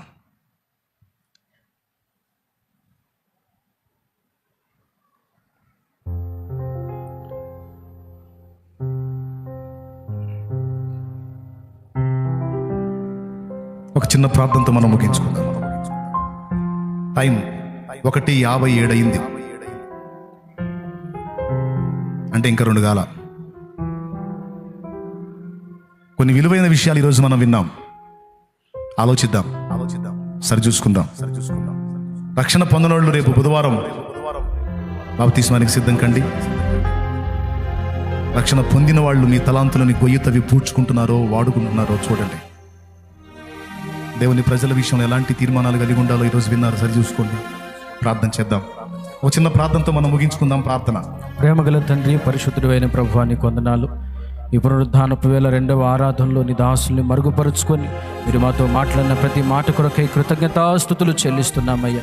అతిక్రమాలు దాచిపెట్టేవాడు వర్ధిల్లుడు గాని వాటిని ఒప్పుకొని విడిచిపెట్టేవాడు కనికరము పొందుతాడని మీరు మాట్లాడి ఉన్నారు. ఏవేమి దాచిపెట్టాలో ఏవేవి దాచిపెట్టకూడదో మీరు మాట్లాడి ఉన్నారు ప్రభు. మా వారిని మేము నాయన ఇదిగో దాచిపెట్టేవారిగా ఉండాలి, వారికి కరుణ చూపించేవారిగా ఉండాలి ప్రభు, వారిని భద్రపరిచేవారిగా ఉండాలి తండ్రి. అలాగనే దైవజనులను నాయన మేము ఆదరించేవారిగా ఉండాలని మీరు మాట్లాడి ఉన్నారు. అందును బట్టి స్తోత్రాలు దేవా. కృపతో జ్ఞాపకం చేసుకోండి. అలాగనే దాచిపెట్టకూడని విషయాలు మీరు మాట్లాడి ఉన్నారు ప్రభు. ఎవరెవరు వారి పాపముల్లో శాపములు దాచిపెట్టుకొని వాటి ద్వారా వేదనలు పొందుతున్నారు, యేసు నామములో వారి బంధకాలన్నీ తెగిపోవును గాక ప్రభు. ఈరోజు నువ్వు మాట్లాడి ఉన్నావు, పాపముల నుంచి విడుదల పొందడానికి నేను మార్గాన్ని చూపించనని తెలియజేశారు ప్రభు. వారందరూ కూడా వారి పాపములు నీ యొద్ద ఒప్పుకొని నీ రక్తములో కడగబడే కృపద ఇచ్చే. తలాంతులు దాచిపెడుతూ వారికి ఇవ్వబడిన సామర్థ్యాలు దాచిపెడుతూ నీ పని కొరకు ముందుకు రాకుండా వెనక ఉంటున్న వారిని కూడా మీరు జ్ఞాపకం చేసుకోండి. ఈరోజు ఎంతమంది తీర్మానం చేసుకుని ముందుకు వస్తూ ఉన్నారు, యేసు నామములో వారిలో ఉన్న పిరికితనమంతా తొలగిపోవును గాక. ధైర్యముతో నీ పనికి ముందుకు వచ్చుదురు గాక ప్రభువా. కృపతో జ్ఞాపకం చేసుకు ఈ మాటలు విన్న అందరూ కూడా ప్రయోజనకరమైన పాత్రలై నీ కొరకు వాడబడుదురు గాక ప్రభువా. కృపతో దీవించి సహాయం చేయమని యేసు నామములోనే ప్రార్థించి స్తుతించి నీ మాటలను బట్టి కృతజ్ఞతాస్తుతులు చెల్లిస్తున్నాము తండ్రి. ఆమేన్. పరలోకమందున్న మా తండ్రి, నీ నామం పరిశుద్ధపరచబడును గాక. నీ రాజ్యం మాకు వచ్చుగాక. నీ చిత్తం పరలోకమందు నెరవేరినట్లు భూమి అందును నెరవేరును గాక. మాకు కావలసిన అందిన ఆహారం నేడు మాకు దయచేయి. మా పట్ల అపరాధం చేసిన వారిని మేము క్షమించిన రీతి నీవు అపరాధములు క్షమించు. మమ్మల్ని శోధనలోని తేక దుష్టి నుండి కీడు నుండి తప్పించు. ఎందుచేతనగా రాజ్యం, బలం, మహిమ, శక్తి సర్వం నిరంతరం నీవై ఉన్నావు తండ్రి. ఆమేన్. మన తండ్రి అయిన దేవుని ప్రేమ, ఆయన ప్రియ కుమారుడు మనందరి ప్రాణ ప్రియుడైన యేసయ్య శాశ్వత నిత్య కృప, పరిశుద్ధాత్మతోటి మనోహర దివ్య సహవాసం, సమాధానం సమకూడిన మనకు సకల పరిశుద్ధులకు సార్వత్రిక సంఘమంతటికి సదాతోడై మనందరం నిత్యత్వంలో చేరు పర్యంతం మనల్ని నడిపించును గాక. ప్రభు యేసు రక్తమునకు జై, ప్రభు యేసు రక్తమునకు జై, ప్రభు యేసు నామమునకు సంపూర్ణ విజయం కలుగును గాక. ఆమేన్. హల్లెలూయా, హల్లెలూయా, హల్లెలూయా. పరిశుద్ధ తండ్రి, నీ బిడ్డలలో రోగులైన వారు ఎవరైతే ఉన్నారో, బలహీనులు ఎవరైతే ఉన్నారో, వారు కలిగి ఉన్నటువంటి రోగ వ్యాధి బాధల నుంచి వారికి విడుదల ప్రసాదించు. వారి చేతుల్లో ఉన్న నూనె నీ శక్తితో నింపి వినియోగించి ప్రార్థించడం ద్వారా స్వస్థత చేకూర్చు. బిడ్డల అరికాల మొదలు నడినీతి వరకు, శిర మొదలుకొని సిరిపాదం వరకు వారి సర్వ శరీరము ఆరోగ్యవంతమైనట్లు సహాయం చేయి. వారి కుటుంబాల్లో ఏలుబడి చేస్తున్న లేమి, దరిద్రత, అప్పులు, ఆర్థిక సమస్యలు నజరేయుడగు యేసు అధికారం కలిగిన నామంలో వారిని వదిలిపోవును గాక. వారిని పట్టి పీడిస్తున్న పిశాచి, దురాత్మ, దయ్యపు, అంధకార శక్తులు, మాంత్రిక శక్తుల ప్రభావం యేసు నామంలో నాశనమగును గాక.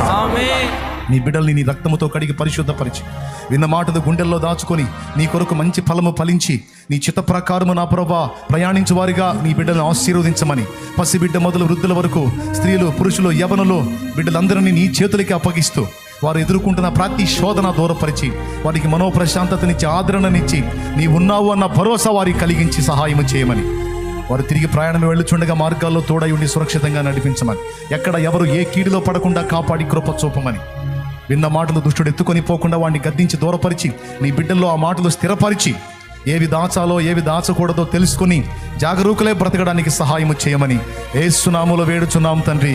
ఆమేన్. ఆమేన్. హల్లెలూయా, హల్లెలూయా, హల్లెలూయా. అందరం గట్టిగా చెప్దాం ఇంకొకసారి. ప్రభుకి స్తోత్రాలు. మీ అందరికీ హృదయపూర్వక వందనాలు. వెళ్ళేటప్పుడు ప్రయాణాల్లో జాగ్రత్త. విన్న విషయాలు మళ్ళీ ధ్యానించుకోవచ్చు. కొంచెం ఆలోచించి మీ పద్ధతులు మార్చుకొని జీవితాలు సరి చేసుకొని అర్థవంతంగా ప్రయాణాన్ని సాగించండి. కృప మనందరికీ తోడై ఉండును గాక. ఆమెన్. God bless you. మీ అందరికీ వందనాలు.